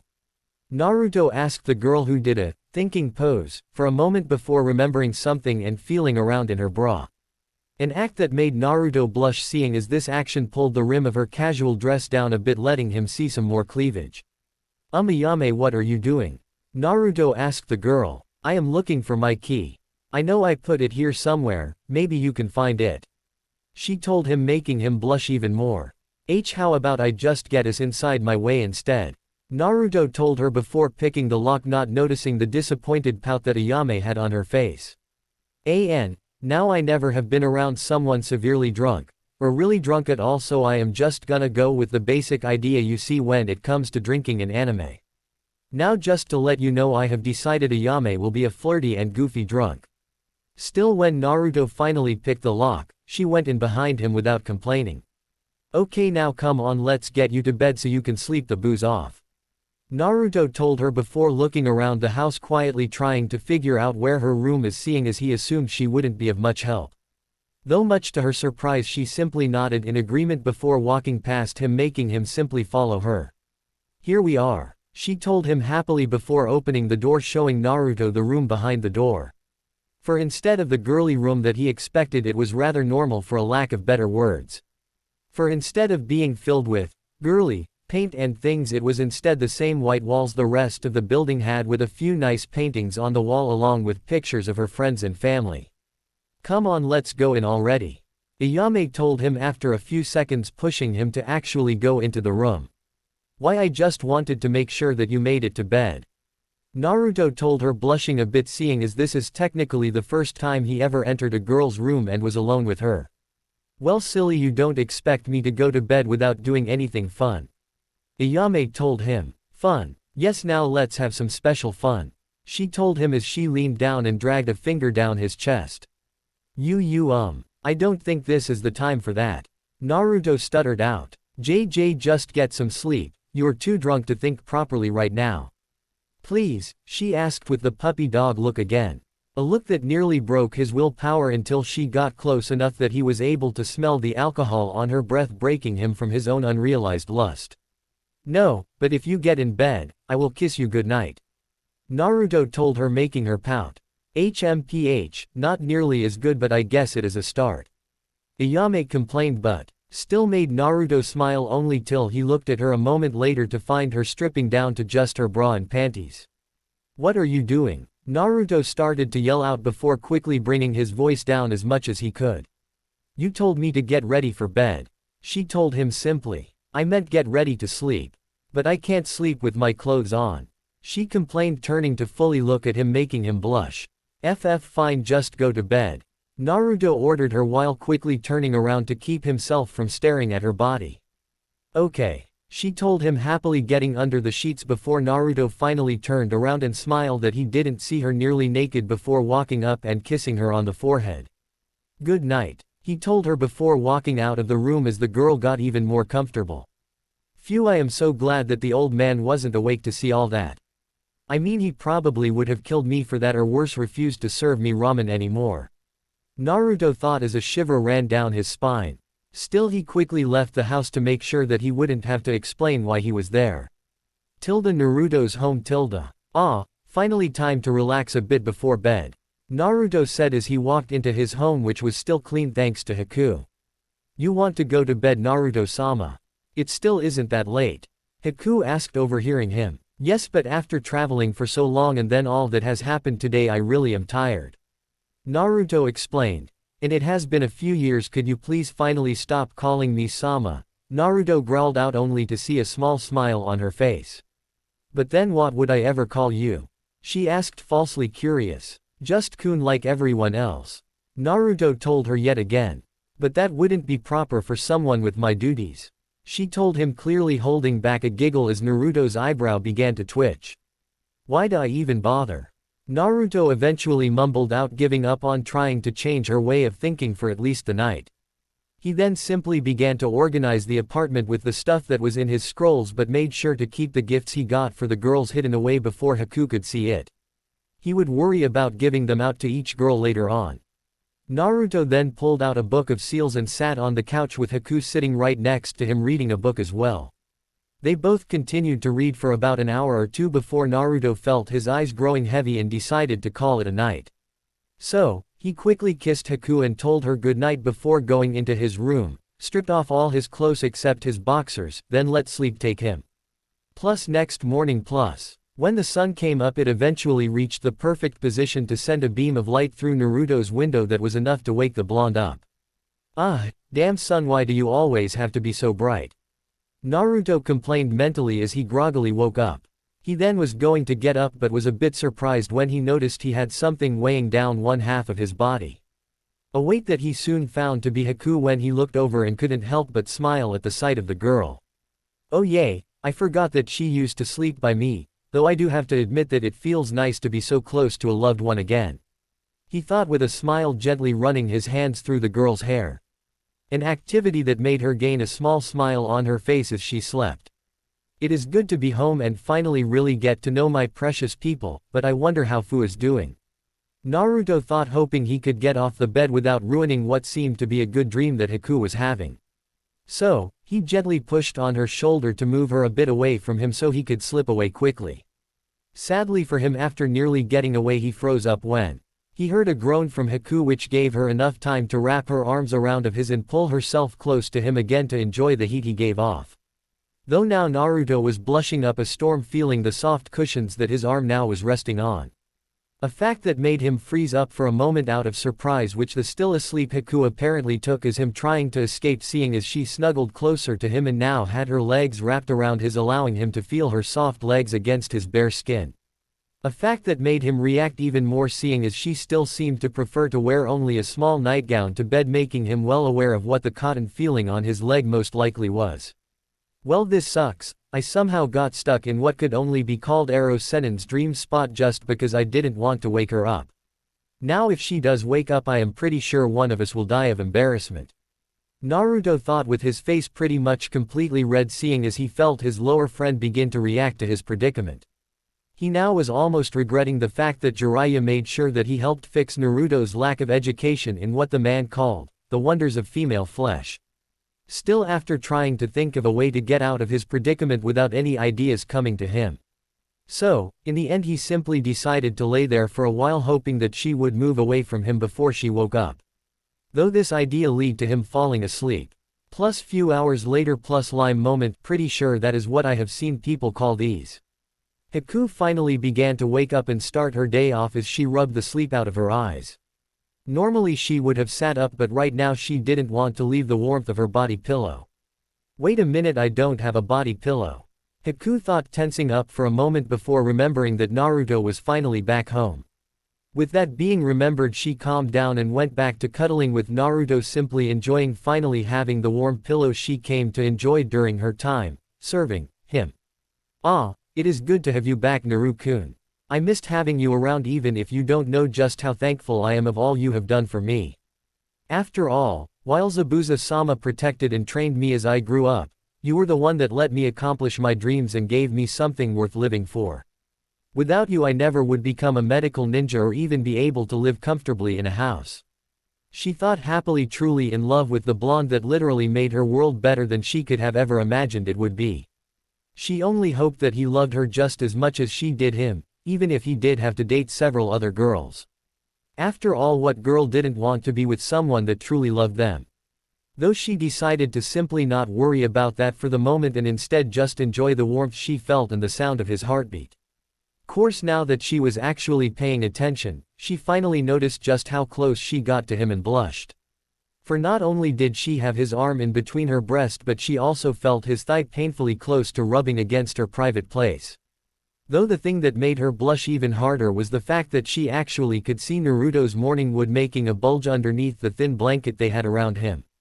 I am so glad that he isn't up yet, she thought, blushing, though after about a minute her blush increased a bit more as she began to get more curious about the one part of having a relationship they never came close to having yet. So, acting on her curiosity, she gently moved her hands lower slowly so that she wouldn't wake Naruto. She then reached his crotch and gently placed her hand down to feel what he had hidden underneath the boxers and blanket. Are boys supposed to be this big? Haku thought, with her full face feeling like it was on fire. For while she has read human anatomy books, she never saw a man's penis in real life. Huh, so it really does get hard like wood. Maybe those dirty books actually had some truth in them. But I wonder if it really looks like a mushroom. Haku thought, but didn't dare move in fear that Naruto would catch her.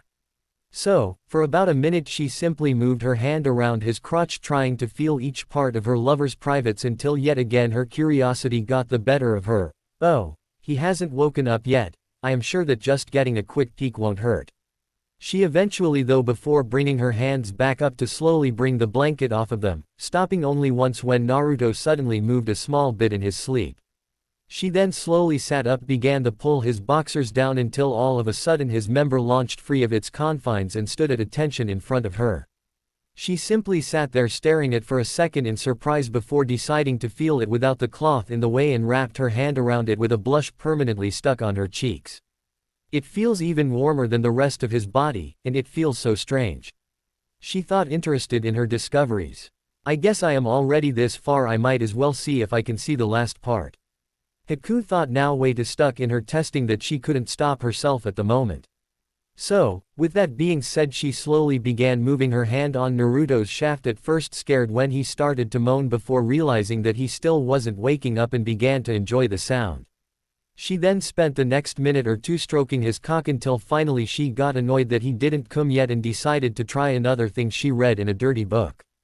With that in mind, she leaned down and gave Naruto's cock a long lick all the way up to the head before finally deciding to go for it and put his cock into her mouth and began to bob her head down as far as she could force his 8-inch cock. A fact that made the sleeping Naruto moan even more, making Haku mentally smile. Naruto_. When Naruto finally began waking up again, he immediately noticed that not only did his morning wood seem to be harder than it ever was before, but he also was feeling both a wet and amazingly pleasurable sensation coming from it.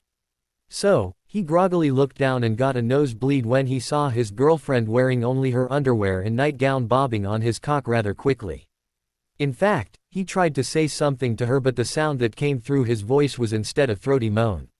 He then noticed that she looked up at him and simply was staring into his eyes, apparently surprised seeing as she stopped moving completely with only the head of his member in her mouth. Course, he felt so good right now that her stopping for just this moment made him feel a bit annoyed, and without thinking he placed his hand on her head and pushed down on it softly before finding his voice finally. Please don't stop, he begged her, needing a release now, and thankfully for him she seemed to be happy to give him just that and began bobbing her head even faster, making him moan more while keeping his hand on top of her head. This continued until he finally couldn't take it anymore and tried to warn Haku, only to yet again have his voice fail and become only a moan as he came in her mouth.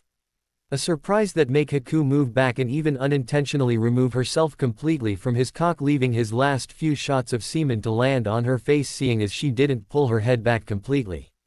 Now Naruto would have apologized for not only seemingly causing her gag reflex to act up but also for cumming her on her face, but froze as he saw her swipe up a bit of his cum with 2 fingers and stick it in her mouth for a taste. An action that made his member almost painfully hard now as he fell into a pool of lust and instead sat up and made Haku lay down on the bed. He then quickly removed what little clothes the blushing girl had and decided to return the favor.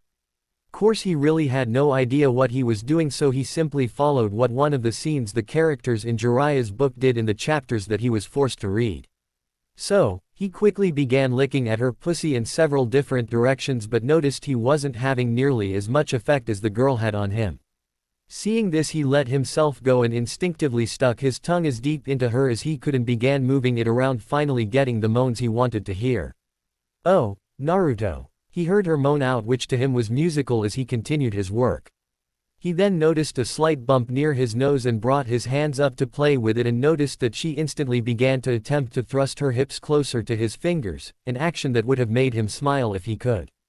Still he continued his actions and later brought his other hand into the action and began to pump them into her pussy with his tongue, making the girl go wild and even put her hands firmly into his blonde hair. It wasn't much longer until he heard her scream out, "Naruto!" before a wave of fluid launched into his mouth that he began to swallow after a moment of surprise. Finally, after the flow stopped coming, he sat up and looked at his panting lover, who currently had just as big of a blush on her face as he did. Though her own expression of lust drove his own to be even stronger as he positioned his cock at her entrance and began to push the head into her poo. Lime end. "Naruto-kun, are you home?" They both heard a female voice yell before loudly knocking on the door. An action that had the effect of ruining the moment and make the two of them quickly grab some of their clothes to see who had scared them out of their lustful moment. He then saw Sakura outside of his door. He has to be home. Why does he seem to be taking so long? He has to be here. I mean, it is too early for him to be off doing stuff, right? Sakura thought, a bit annoyed. "Hey Sakura, what can I do for you?" Naruto asked her, but quickly noticed that she glanced over his state of dress and blushed.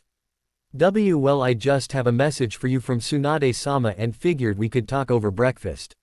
Sakura told him, still trying not to look at his disheveled appearance. He is basically only wearing his t-shirt and boxers. Why does he think that is the right thing to greet someone with? Come to think of it, isn't that the shirt that he wore yesterday but all wrinkled up? And what is that smell? Is it? Sakura thought with a blush.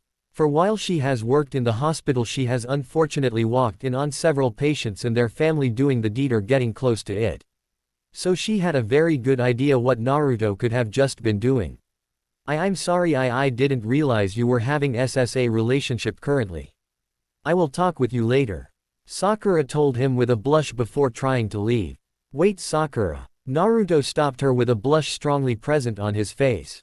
It's okay, we just got a bit too handsy while waking up. Naruto admitted before coughing, trying to get the conversation away from it. Anyways, how about you just give me like 10 minutes and I'll meet you someplace, okay? Naruto asked her. Why, yeah, let's do that. I'll just come back in like 30 minutes. Sakura agreed, only to see Haku at the door fully dressed. Sorry Sakura-san. Do you want me to make some breakfast for you instead of having to go out? Haku asked the girl. No, it's okay, we will just go someplace. I just didn't expect you guys to be doing that. Sakura told her with her cheeks still red. Well, when you see new things, aren't you curious as well? My curiosity just happened to be after deciding to fall asleep next to Naruto-kun. Haku told her rather bluntly, making Sakura blush even more. I see. Sakura muttered. Anyways, feel free to come back after your conversation for lunch. We always have a lot thanks to my master's bottomless pit. Haku told her with a kind smile. They both then heard Naruto call over to them. I don't eat that much, making Haku giggle. If that is what you want, then maybe I will take you up on that. But please clean up a bit before cooking anything. Sakura told her, then watched as Haku just looked at her confused. But Sakura just pointed at the top of her own head. This made Haku reach up and touch her hair and quickly noticed that she still had some semen in her hair. I see, I am very sorry for this blunder. Haku told her, finally blushing. Chapter 38. So what do you need me for? Naruto asked Sakura, sitting at a restaurant's table with a light breakfast and green tea. Well, Tsunade-sama wants you to come to a physical seeing as you have been gone for so long. Also, we apparently have a new team set up. For while Kakashi will always be our main team leader, she has apparently also set up a possible substitute for him when needed, and we will apparently get a third teammate again soon enough. Sakura told him with a frown at the end. Quote ellipsis dot. Sakura, I know you still must miss Sasuke, but we can't have his choices weigh us down in our careers. Naruto told her. For while he was also a bit sad, he also knew they would eventually have to replace the rebel from their team. He didn't like it, but it just had to happen. I know, it just doesn't make it feel any better. Sakura told him. For she honestly hoped that by now Sasuke would have come to his senses, but sadly he hasn't even been seen by a Konoha ninja in several months. Sakura-chan. Naruto muttered, feeling bad for the girl that he knew was hurt the most by her crush leaving. Hey, how about we go out shopping for a bit? I mean, I need someone to show me what's new about Konoha. Naruto told her, trying to get her mind off of it. Yay, sure, let's do that. Sakura agreed. They then finished their meal and began to walk around Konoha leisurely, enjoying themselves the best they could as they wasted the day away. Though finally it came time for lunch and they both entered Naruto's apartment again. Back at the apartment. Haku-chan, we are back. Naruto called out happily as he walked through the front door. Welcome back, you two. Lunch is almost ready. Haku told them with a small smile as she walked into the living room of the apartment to see them. Great, I don't know about you, Sakura-chan, but I am starving. Naruto told Sakura, sitting down on the couch while Haku laughed at him. And this is why I have to make so much food, Sakura-san. Naruto-kun manages to not only eat a lot but also somehow burns it off before the next meal. Haku told the pink-haired girl. They seem like they are already a married couple. Sakura thinks, amused especially when Naruto tried to defend himself a bit, mentally laughing at the pair. Still, they eventually stopped and they all finally sat down to eat. So, Yukihime, how was your day so far? Naruto asked, curious. Pretty good so far. Haku told him with a blush coming to her face as she immediately began thinking about what they did. I still can't believe we went that far. I just don't know what came over me, or Naruto for that matter. Though to be honest, it felt good, I wouldn't mind doing it again. She thought, glancing over towards said boy who was still happily eating. Without a care in the world. So, how was your time together? Haku asked. It was pretty good. Sakura-chan helped me get reacquainted to the village. So, don't worry, I'll be able to find new spots to take you soon enough for dates. Naruto told her with a wide smile. Sounds perfect. Haku told him with a warm smile. Though they both failed to realize that Sakura currently felt like the third wheel of this meal. But before her awkward moment could continue, they all heard someone yelling from outside of the building. Oi Naruto, I know you are home. We are bringing all of the teams together for a bit of training and hanging out. It is about time for you to say hello to all of the gang. The voice called out in a tone that could only belong to Kiba. Sigh, well, him being a loud and proud person diffidently didn't change. Naruto mumbled out before getting out of his seat and walking outside to talk to Kiba, who jumps up to where he was standing. Okay Kiba, I will join you if you actually tell me when and where. Though honestly, how did you even know that of all places I was here? Naruto told him before asking the one thing he couldn't understand. Hey, I smelt your scent being fresh and food around, and I am well aware that you never miss a meal if you can help it. In fact, you almost act like you belong in Choji's family at times. Kiba told the blonde, laughing a bit. Oh, and we are going to be at Training Ground 6 in about 20 minutes, you lucky bastard. First, shut up, I just like being healthy and you have to eat to keep your health. Second, why are you calling me a lucky bastard? Don't try and hide how lucky you are here, bastard. I can still smell a faint whiff of, let's say, the pheromones that were in your apartment. You finally decided to go all the way with one of your girls. I honestly don't know whether I should feel proud of you or jealous. But hey, in the long run at least you actually know what sex is. We were taking bets about if you were dense enough to romance that you didn't even know what comes with it or not. Kiba explains, causing Naruto to blush out of embarrassment. Shut up you damn mutt and just leave. I will see you at the training ground. Naruto told him, giving the man in front of him the best glare he could give, even if it was ruined by the blush still seen on his face. Ha ha ha, see you there. Kiba told him with a large smile, clearly not intimidated at all, before jumping to a nearby roof and running off to wherever. Damn guy. Naruto mumbles before walking back into the house. Hey, how about we all head to the training ground?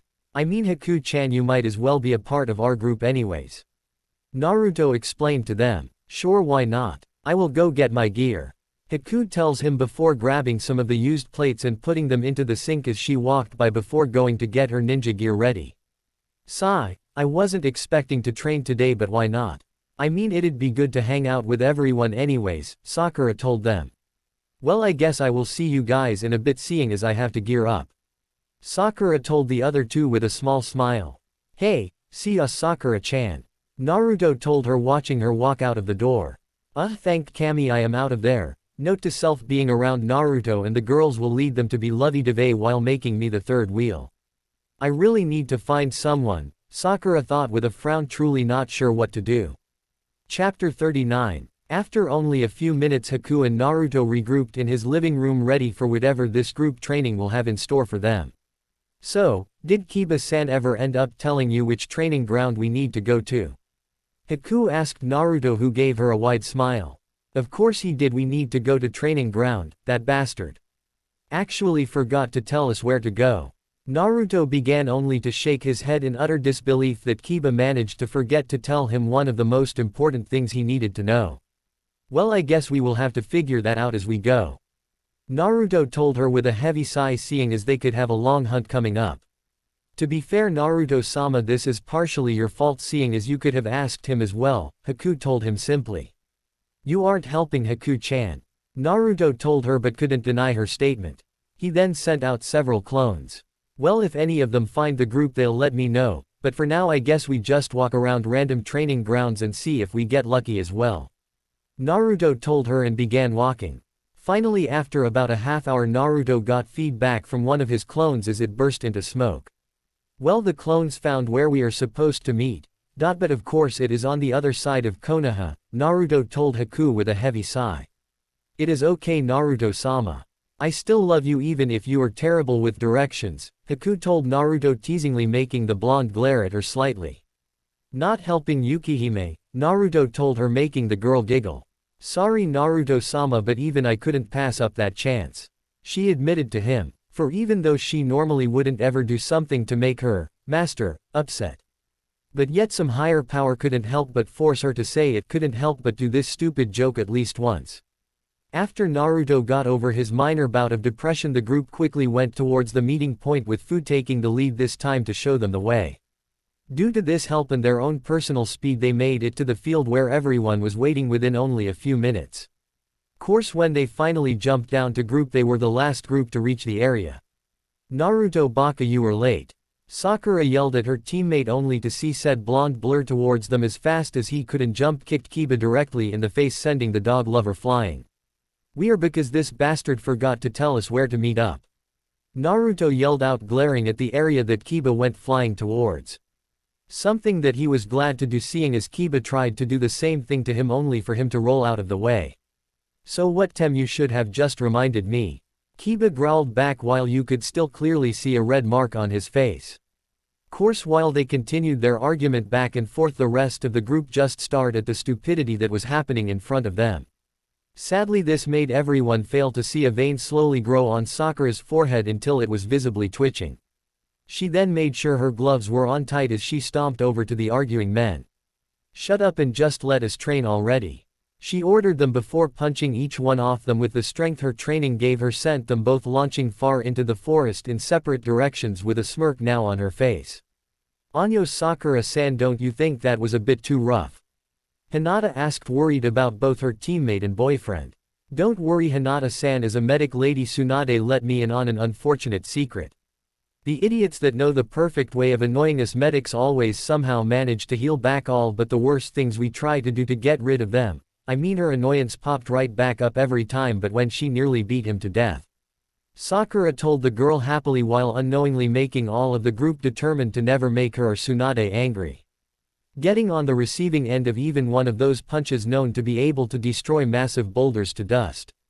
Thankfully though, both Kiba and Naruto did show up just like she said, seemingly with no real damage, even though they should have at least had a broken bone from the sheer strength that had to be in her punches. Anyways, how about we get this training started, shall we? Kakashi asked the group with an eye smile. Sure. Now how are we going to do this exactly? Naruto asked, seeing as he never was around for this. Well Naruto-kun, for this one we will start off by having people with the same elemental affinities help each other, either to help iron out their control or to help learn and or teach a few jutsu for that element. Then we will pair up randomly, have 3-on-3 matches with all of you, seeing as you are all now chunin or jonin. Now for the beginning, all of us who were your teachers will simply watch and help you guys out, but then later on in the matches we will join in to see how you all fare against more experienced ninja. Kakashi explained. Okay. I'll start. I have a high affinity to wind and water with a very minor affinity to fire. Naruto explained to the group, confusing them. How do you have a minor affinity to fire, or even 3 affinities to begin with? When we say minor affinities we mean our second element, which is known to be weaker than the first element we learn and discover. Meanwhile you are saying it in a way that makes it seem like you barely have an affinity to fire, which shouldn't be possible. Not to mention that 3 elemental affinities is next to unheard of, besides with the rare sub-element users. Shikamaru asked, frowning, that he couldn't wrap his mind around the idea of a minor affinity. Well, to be honest, it surprised us as well. But it turns out that while my affinities are truly wind and water, it turns out that thanks to being connected to another thing for so long, its chakra is always present in a minor amount in my coils no matter what.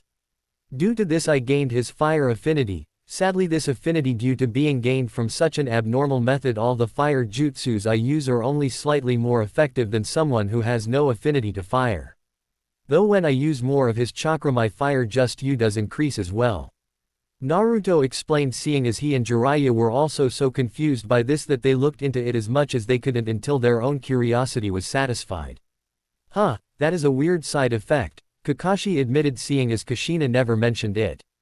Anyways, seeing as you do have wind, which only Asuma-san would be considered a pro using, we will have you and him work on that alone for a little bit before you join the rest of the water element group in a bit. Kakashi tells the blonde, who nods and happily goes with the smoking ninja as the rest of the group split off and went their own ways. So, this part 1 admit is partially thanks to one person messaging asking what Naruto's affinity would be. Now I do feel bad for seeming to ignore this answer, but I really didn't want to answer it there when it is a fair point that I made it so his elements can affect his chakra molds, but never said what he had besides saying it basically turned green. So here it is, wind, his normal, changes his chakra molds to green while making them cut easier and makes his defense use wind currents. Water turns chakra mold darker blue and makes him have a bit more reach and makes him able to make them intangible briefly. If wanted, feel free to give me suggestions to change this, make it better. For his armor, water not only highly negates fire but also softens blows. Fire turns chakra mold red and makes it so that chains will slightly burn when touched. Armor will not only protect Naruto be harmful to those that actually touch it. Adding demonic chakra to chakra mold will make it dark red and make it corrode away anything that touches it. Note that his normal chakra mold is light blue and only adds a bit more defense when used. Also, finally note that I made it so he kept his normal affinity but added water, seeing as he has awoken his mother's clan bloodline. And finally the fire I already explained. Though note that for the rest of the group I have no idea really what their affinities are, so if needed I will make them up, but otherwise it isn't that big of a deal. I think though I do know ice is water and wind. Naruto, Asuma Okay, so Naruto-san, how far along are you with your wind affinity? Asuma asked. I have completed both the leaf and water exercise to a point where I can do it first time without failure. Also, I have taken my training a step farther by having to expel wind chakra from each of my tenketsu to form a coat for my armor. Naruto explained. Never thought about expelling it straight from my tenketsu. I wonder what it would do if I did it. Anyways, for now let's focus on you. So, have you worked on the piercing factor at all? Teasing factor? I am not sure, to be honest. Eros Senin, while knew a bit about how to train my wind affinity, didn't actually have the affinity himself. But I did learn that focusing it on the edges of my chains will make them cut through pretty much anything easier. Hey, well, it is a good start, but at least I have something to help you with. Now watch this. Asuma told Naruto with a smile before coating a simple kunai in wind chakra and lazily throwing it at a tree. Though instead of getting stuck in the tree, the blade went straight through not only said tree but also 2 others before getting stuck in a rock. As you can see, if used correctly, that cutting edge can make it so that your cutting edge easily pierces through most things without trouble. Now this is done by not only applying an ample amount of wind nature chakra onto your blade, but the next step is to also condense your chakra at the tip, making it not only have a denser amount but also making sure to keep the tip as small and focused as possible. He told the blonde, who nodded and focused on trying to do just that while thoughts of new attacks using this effect already danced in his head. He then worked on this for somewhere between half an hour and an hour before he got called over to work on water with that group. The water group this time was Haku, Hinata, and him, who were all currently working on refining their control through using their chakra to pull a bubble of water from a lake and having it hover a bit above the water, then trying to move it around like a tendril as fast as they could without losing control of any of the water. So, Hinata, I never knew that you had an affinity for water. Naruto told the girl, honestly making her a bit embarrassed. Hikuranai-sensei had us test our affinities soon after you left for your trip. Though it was quite a surprise for both of us that I had water, but it made a lot of my childhood make a lot more sense. Hinata told him. What do you mean? Well, my clan normally has earth affinities, which helps with our normal clan taijutsu, and just you seeing as we have to keep a firm foundation. Sadly, I never really was all that good with either one of these things, but this could be partially due to my chakra affinity being water, which tends to make its user's movement more flowing. Hinata told him, remembering how annoyed she got when she learned the real reason, that even though she worked so hard to try and get anywhere close to the point she should be at. In fact, now that she moved to try a rare style of her clan taijutsu that a woman with the same problem, her improvement has been drastically better. Wow, Hinata, while it sucks that those stuck-up bastards didn't think to help you in the first place, it is still great to hear you are doing so good. Naruto told her, still annoyed with how stuck up all of the rest of her clan is. Naruto-kun, while they aren't all the nicest people, they still are my family. Hinata told him with a small pout. Sorry, Hina-hime. Naruto apologized but couldn't help but think, but that doesn't mean I have to like them. After they had this conversation, they all worked in relative silence until finally they joined their back together with everyone else. Here, while I could do the fights, I choose not to, seeing as I am running out of time due to all of my problems last week. Didn't write anything and instead am writing all of this basically over the weekend, so just assume that everyone here got a taste of what Fu can bring to a fight and how they work together after all of their training. Sorry, but honestly I think it would get a bit redundant and boring for you readers anyways. After practice, Haku, Ino, Hinata, Sakura, Spa. Ah, this feels so good after a hard afternoon of training. Ino said happily as she stretched out her limbs underneath the warm water. It does feel nice, Haku agrees with a small smile as she sat peacefully. Though seeing Hinata's assets still makes me feel a bit inadequate, all the girls unknowingly thought at the same time while looking at said girl's breast. Course, the fact that most girls were more around their size made them feel a bit better, but they still couldn't help it. Surprisingly though, their minds were quickly brought to reality when they felt a decent amount of ki, only to see that it was coming from Hinata. Hinata, are you okay? Ino asked, worried, seeing as the girl was normally the nicest person you would meet. No, I heard from Kiba-san that someone was trying to take Naruto-kun's first from me. Hinata told them, glaring daggers at Haku, who began to sweat. Now Hinata-san, I promise you that I had no desire to take his first from you. Haku told her, trying to appease the girl. Oh, then why did Kiba so happily tell the more perverse members of our friends that he won the bet about who Naruto would take first? Hinata asked with a fake sweet smile on her face. But I promise you we didn't go all the way.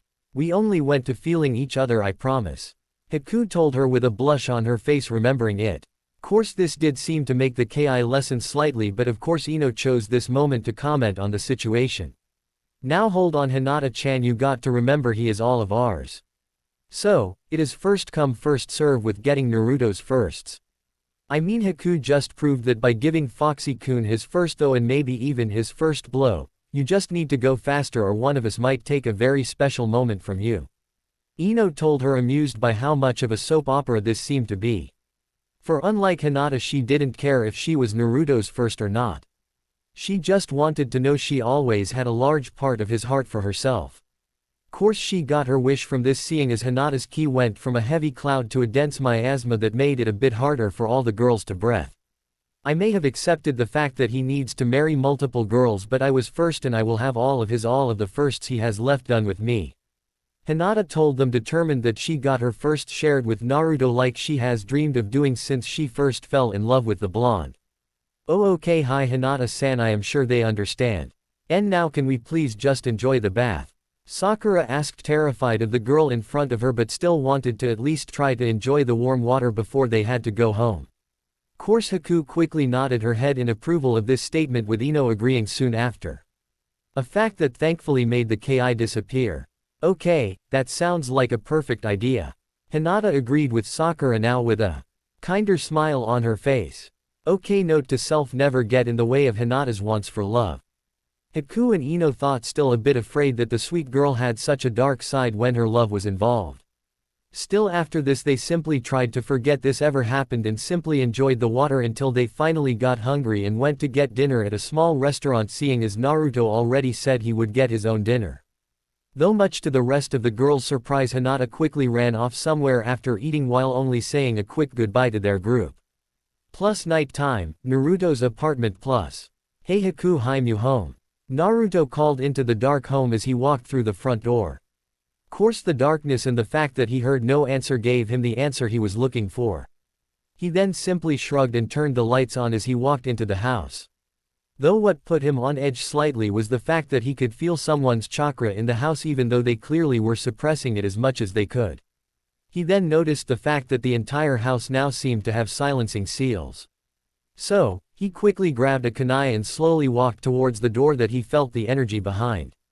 He then quickly pushed the door open to see his intruder, only to see something that shocked him enough to drop his kunai. Chapter 40. Exclamation mark. Naruto's apartment, Naruto's room. Lemon is coming up really soon. Hinata-chan, what are you doing here? Naruto asked, for as soon as he entered the room he saw said girl sitting on his bed in a simple kimono. He also couldn't help but blush at the amount of cleavage the kimono currently was letting him see. Hello Naru-kun. I just came to see if what I heard was true. Hinata told him in a sweet voice as she stood up and walked over to him. Okay Hinata, you can do this. You started off strong, now let your determination to fulfill your dream pull you through. Hinata thought, mentally prepping herself to force herself from becoming a stuttering mess. What did you hear that made you come here so late at night? Naruto asked, confused. Well, a certain source told me that you and Haku-san had some fun last night. Hinata told him with a small frown. Damn you mutt. Why the hell are you spreading the fact that me and Haku had an intimate moment? Naruto thought, annoyed while planning how to prank Kiba hard. Yes, me and Haku did have an intimate moment. You knew that it would happen eventually for all of us. Naruto told her, blushing heavily due to thinking about having sex with each of the girls. Course he didn't expect Hinata to walk as close to him as she could. Yes, I know we each will have our moments with you, but... she told him before placing a hand on his chest and leaning in to whisper in his ear. But I wanted the firsts, and I will get all that I can, she told him, causing him to shiver both by what she was hinting at and by the feeling of her breath blowing on his ear. And what does that have to do with you being in my room? Naruto asked, even though he had a decent idea now. Though what he didn't expect was for said girl to move back a little bit before taking off her kimono, showing that she had nothing underneath. I think you know exactly what I mean, she told him before turning to walk back to the bed while swaying her hips. Course at this moment Naruto's eyes practically were coming out of his head while still being glued to Hinata's wondrous body. Are you coming? Hinata asked in a sultry tone that snapped Naruto out of his shock before he walked to the bed. Hinata-hime, are you sure you want to just suddenly do this? Naruto asked he, though all girls wanted their first time to be special. Note that this wasn't thought of during the time with Haku due to being lost in the moment. Yes, I am sure Naruto-kun, I have wanted this for a while now. Will you come spend the night with me, or are you trying to make me beg? Hinata asked with a small smile. Course hearing this and seeing the desire in her eyes was more than enough to get Naruto to accept this, and he quickly began to strip down to nothing. Or would have if Hinata didn't stop him just as he was going to take his boxers of, making him look at her confused. Let me unleash the beast I have always imagined. Hinata told him, making said blonde both blush and be surprised by the fact that she spent time imagining what he would look like. Still he moved his hands away and let her do as she wanted. And she did just that as she slowly removed them and watched happily as Naruto's dick popped out of their confines, leaving his boxers uselessly sitting on his legs. Wow, judging by what those medical books say, he is so much bigger than average. Hinata though happily while pushing the now useless boxers down to the ground where they were soon forgotten about. Now let's get started on taking the firsts before the others can. She though happily as she quickly stood up and pushed Naruto down onto the bed, making the blonde sit on the edge looking at her confused. Confusion that turned into surprise as he watched Hinata get on her knees in between his legs. Hinata, Naruto muttered, surprised how forward the girl was being. Don't worry Naruto, I am just making sure we take care of as many firsts as I can before the others do, starting with this. Hinata told him before grabbing each breast and squeezing them together. A sight that would have made him blast away with a nosebleed if she didn't make him focus on the wondrous feeling that assaulted his brain as she pushed her breasts around his dick. She then squeezed as hard as she could and slowly began to move her breasts along his cock, making said blonde moan. A sound that egged her as she speed up rhythm and tried different things to make her man moan for her. After a while she had another idea and began to suck on the head of Naruto's penis while keeping her breasts moving along the rest of his length, which led to Naruto moaning even more for her, much to her pleasure. In fact, a few minutes later she heard Naruto let out a loud groan as he pushed down on her head a bit as he came in her mouth. Now after the initial surprise wore off, Hinata continued to use her breasts until Naruto finally finished releasing into her mouth. After that she then backed up a bit and savored the flavor of his cum. While it is salty, it really doesn't taste too bad. Hinata decided before finally swallowing the load. Course while she did this, Naruto simply sat there watching her ass. He basked in the feeling his climax gave him. Course watching her swallow his cum made Naruto's lust increase drastically. So, with this filling his mind, he grabbed the girl who was still savoring the taste in her mouth and tossed her onto the bed, causing her to let out a surprised yelp. A sound that Naruto completely ignored as he began to let his hands wander around Hinata's wondrous curves, much to said girl's pleasure as she squirmed in his touch. An action that made her breasts jiggle in amazing ways that drew Naruto's attention. So, needless to say, he soon trapped both breasts in his hands only to watch in amazement as his hands sunk into her soft mounds. He then began to play with her boobs, being completely mesmerized by the soft mounds, much to Hinata's pleasure. After a while though she felt electric shocks go through her coming from her breasts as Naruto began to suck and nibble on her nipple. Naruto-kun, she moaned out happily, thoroughly enjoying his suckling, and began to even more so when his other hand wandered down south and began to play with her moist folds, leaving Hinata in a world of pleasure. Soon though she somehow managed to remember her goal and switched positions with Naruto, much to said boy's displeasure. Course this quickly changed when he saw her line up her pussy on top of his cock. Hinata, are you sure you want to do this? Naruto asked, not wanting the girl to force herself to do something. Yes Naruto-kun, I always wanted to be fully united with my true love. She told him with a caring smile. Hinata-chan, Naruto whispered, surprised to learn just how much she cared for him. A fact that he was forced to push to the side as he slowly began to feel a tight warmth around his cock. This warm velvety feeling soon made him moan loudly in pleasure, never feeling anything quite like it. Though soon enough he felt something blocking his path and instantly knew what he hit. Due to this, Naruto looked at the girl on top of him as she gave him a loving smile before pulling herself up a little before slamming down hard enough to push him through her barrier and completely sheathed into her. This of course made Naruto moan loudly while Hinata whimpered a bit in pain. Thankfully Naruto noticed this and made sure that he didn't move his lower body at all, but still pushed himself up and tried his best to comfort the girl. Naruto, I am fine, just don't move for a bit. Hinata told him with her voice clearly strained a bit due to pain. She eventually began to try and move a little bit, finding it painful at first but still kept going until she began to feel more pleasure than pain. Meanwhile Naruto was in a world of pleasure as he felt her velvety walls squeeze his dick in wonderful ways and began to groan in pleasure. No wonder Ero Sennin is so obsessed with sex. This feels amazing, Naruto thought, but after hearing a whimper brought him back into realization that it was still painful for his partner. He then began to try figuring out a way to make her feel a bit better. Eventually though, when he couldn't think of anything else, he simply began to play with her breasts. Okay Naruto-kun, you can move a bit now, I think, just go slow please. Hinata told him before lying down and letting Naruto do the work while she hopefully got only enjoyment from it. Not needing to be told twice, Naruto began to pump into her, still marveling at the wonderful feeling that he felt while making his lover moan. Moans that were music to his ears and was making it really hard for him to keep going slow. Still, he did his best to do just that, trying his hardest to make sure Hinata felt as good as he possibly could get her to. Faster, Naruto. Faster. Naruto heard Hinata moan out after a while, which made Naruto smile. Now that she said that, he let his restraint go and simply let his instincts control him as he enjoyed the large amount of pleasure that was blocking out all other thoughts. Ah. Keep going, Naruto, I am close. Hinata screamed out, now only feeling intense amount of pleasure from their love making.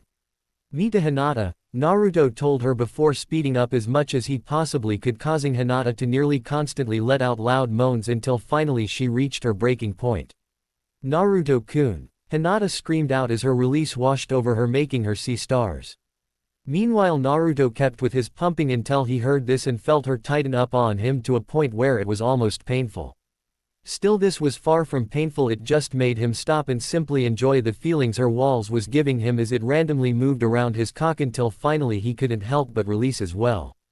Me to Hinata-chan. Naruto groaned out before finally releasing deep inside of Hinata. He then let himself fall on top of Hinata, nearly breathing as heavily as she was as they enjoyed the fading results of their climaxes. They simply stayed like this until they finally fell asleep in each other's arms while still being connected to each other. Just to let you know now, so those who don't want to see anything to do with the lemon stuff will be less likely to see it. Anyways, so just to let you know, I had this for the shy in all but love idea for Hinata. Also, while yes, I know there could have been more firsts, I just didn't want to get to them. Not to mention, I just can't imagine any girl going for her first and immediately going for anal. That just doesn't seem right and sounds painful. So, anyways, I may make a chapter where they do that to do more weird stuff, and yes, it is pretty strange to think about doing that suddenly. As for their stamina, I made them end after the first because it just seemed fitting. Now I am going to leave this here and not say anything else. Just wanted to stop some of the comments that I am sure are still going to pop up anyways. Plus, next morning, Hinata groggily woke up, immediately noticing not only soreness but also a strange feeling in between her legs. Soon enough, though, the memories of last night caught back up with her, causing her to blush bright red while a small smile grew on her face. I finally had my time with him, she thought happily as she snuggled into Naruto's chest, simply enjoying the warmth she felt. Though she couldn't help but blush even more when she felt Naruto still being hard inside of her. What is going on? I thought that he was supposed to go soft after releasing his load, unless is this his morning wood? Hinata thought with her face now completely red. How is he already ready to go again while I still feel sore? Hinata thought before finally deciding that as much as she wanted to please him, she wasn't ready for another round, so decided to remove herself from him slowly so she wouldn't wake him. While she did this, she couldn't help but shiver in pleasure from the sensation of both Naruto's tool moving in her still sensitive pussy and also their combined juices that were moving at the same time. Until finally Naruto came free while at the same time getting coated by their juices.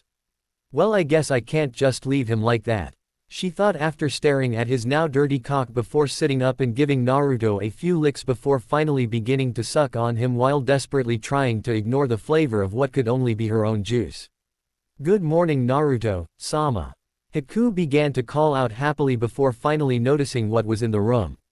She then looked from the naked Naruto sleeping on top of the blankets to the naked form of Hinata, and finally to Hinata's face, which was still on Naruto's cock.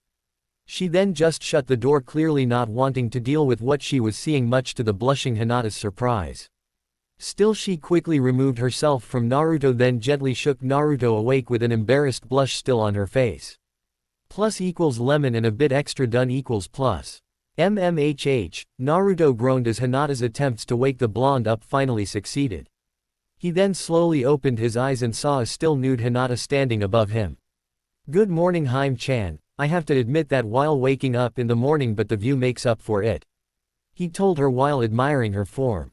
Course Hai saying this took a few moments for the girl to both register and understand, but when she did, she let out a loud eep before shyly covering her chest, causing Naruto to chuckle a bit. Glad to see that normal Hinata back, he told her, seeing as he decided he liked both parts of her personality. Please stop teasing me, Naru-kun. She told him blushing. Anyways, good morning Naruto-kun, we should probably get cleaned up and ready for the day. Hinata told him with her blush darkening, remembering how Haku caught her moments ago. Okay Hinata-chan. Naruto told her, then stood up and got a good look at her body again and couldn't help but blush a bit again. You know, I don't think I will ever get used to seeing such an amazing sight in front of me, even if we did just do that last night. Naruto thought before going through his memory of what happened and quickly realized something. Shit. Hinata-chan, I am so sorry that I released inside of you.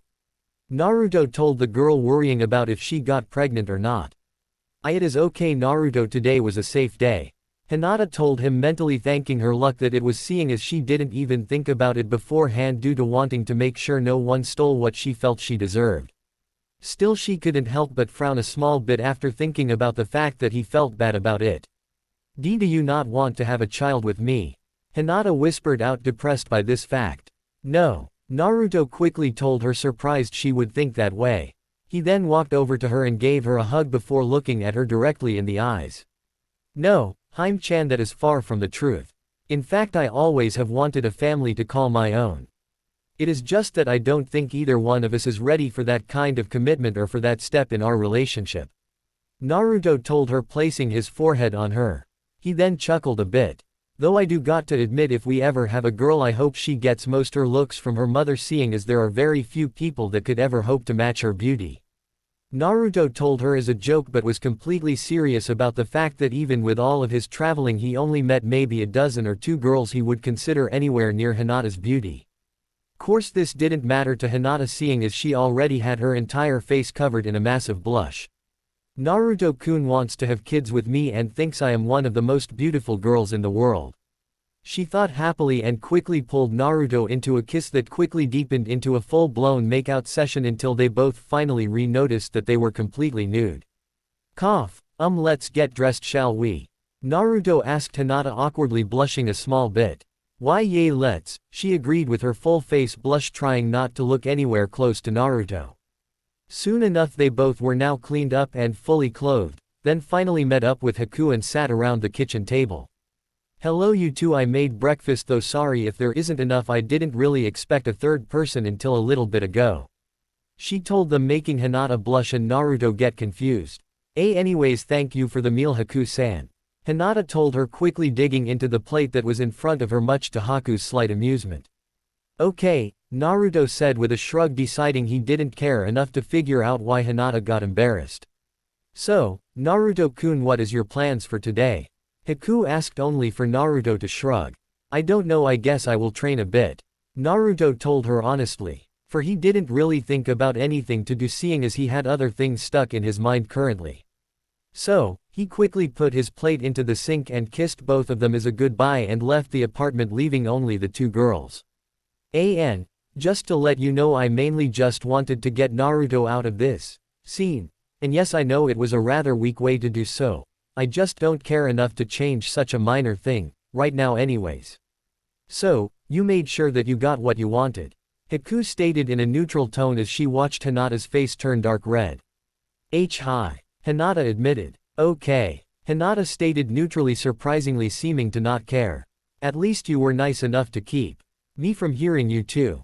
She admitted. You aren't mad. No, why would I be? I mean, we all love him and know he loves us.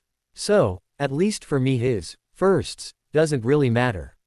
I mean, yes, I want to eventually get to that part of the relationship, but I am in no rush. In fact, I think you really were the only one who wanted to have him give you his firsts. Haku told her honestly. In fact, she really was only a bit annoyed with her for going what could only be called dark Hinata mode on her. Though I do have to admit, you are making me tempted, seeing as you seem to actually be almost glowing now. It must have been good, I mean, you even were trying for seconds. Haku told her, giggling at the fact that Hinata's blush had increased drastically until she finally fainted after hearing the last part. Well, at least we know she is still the shy girl I got to know when I first came to this village, though to be honest I am actually surprised she thought about us even if it was after the fact. I guess it truly is always the quiet ones. Haku thought, amused, and simply waited for Hinata to wake back up. Thank you for watching. Please don't forget to like and subscribe, and if you have any fanfictions you would like to see on the channel, leave them in the comments, and have a great day.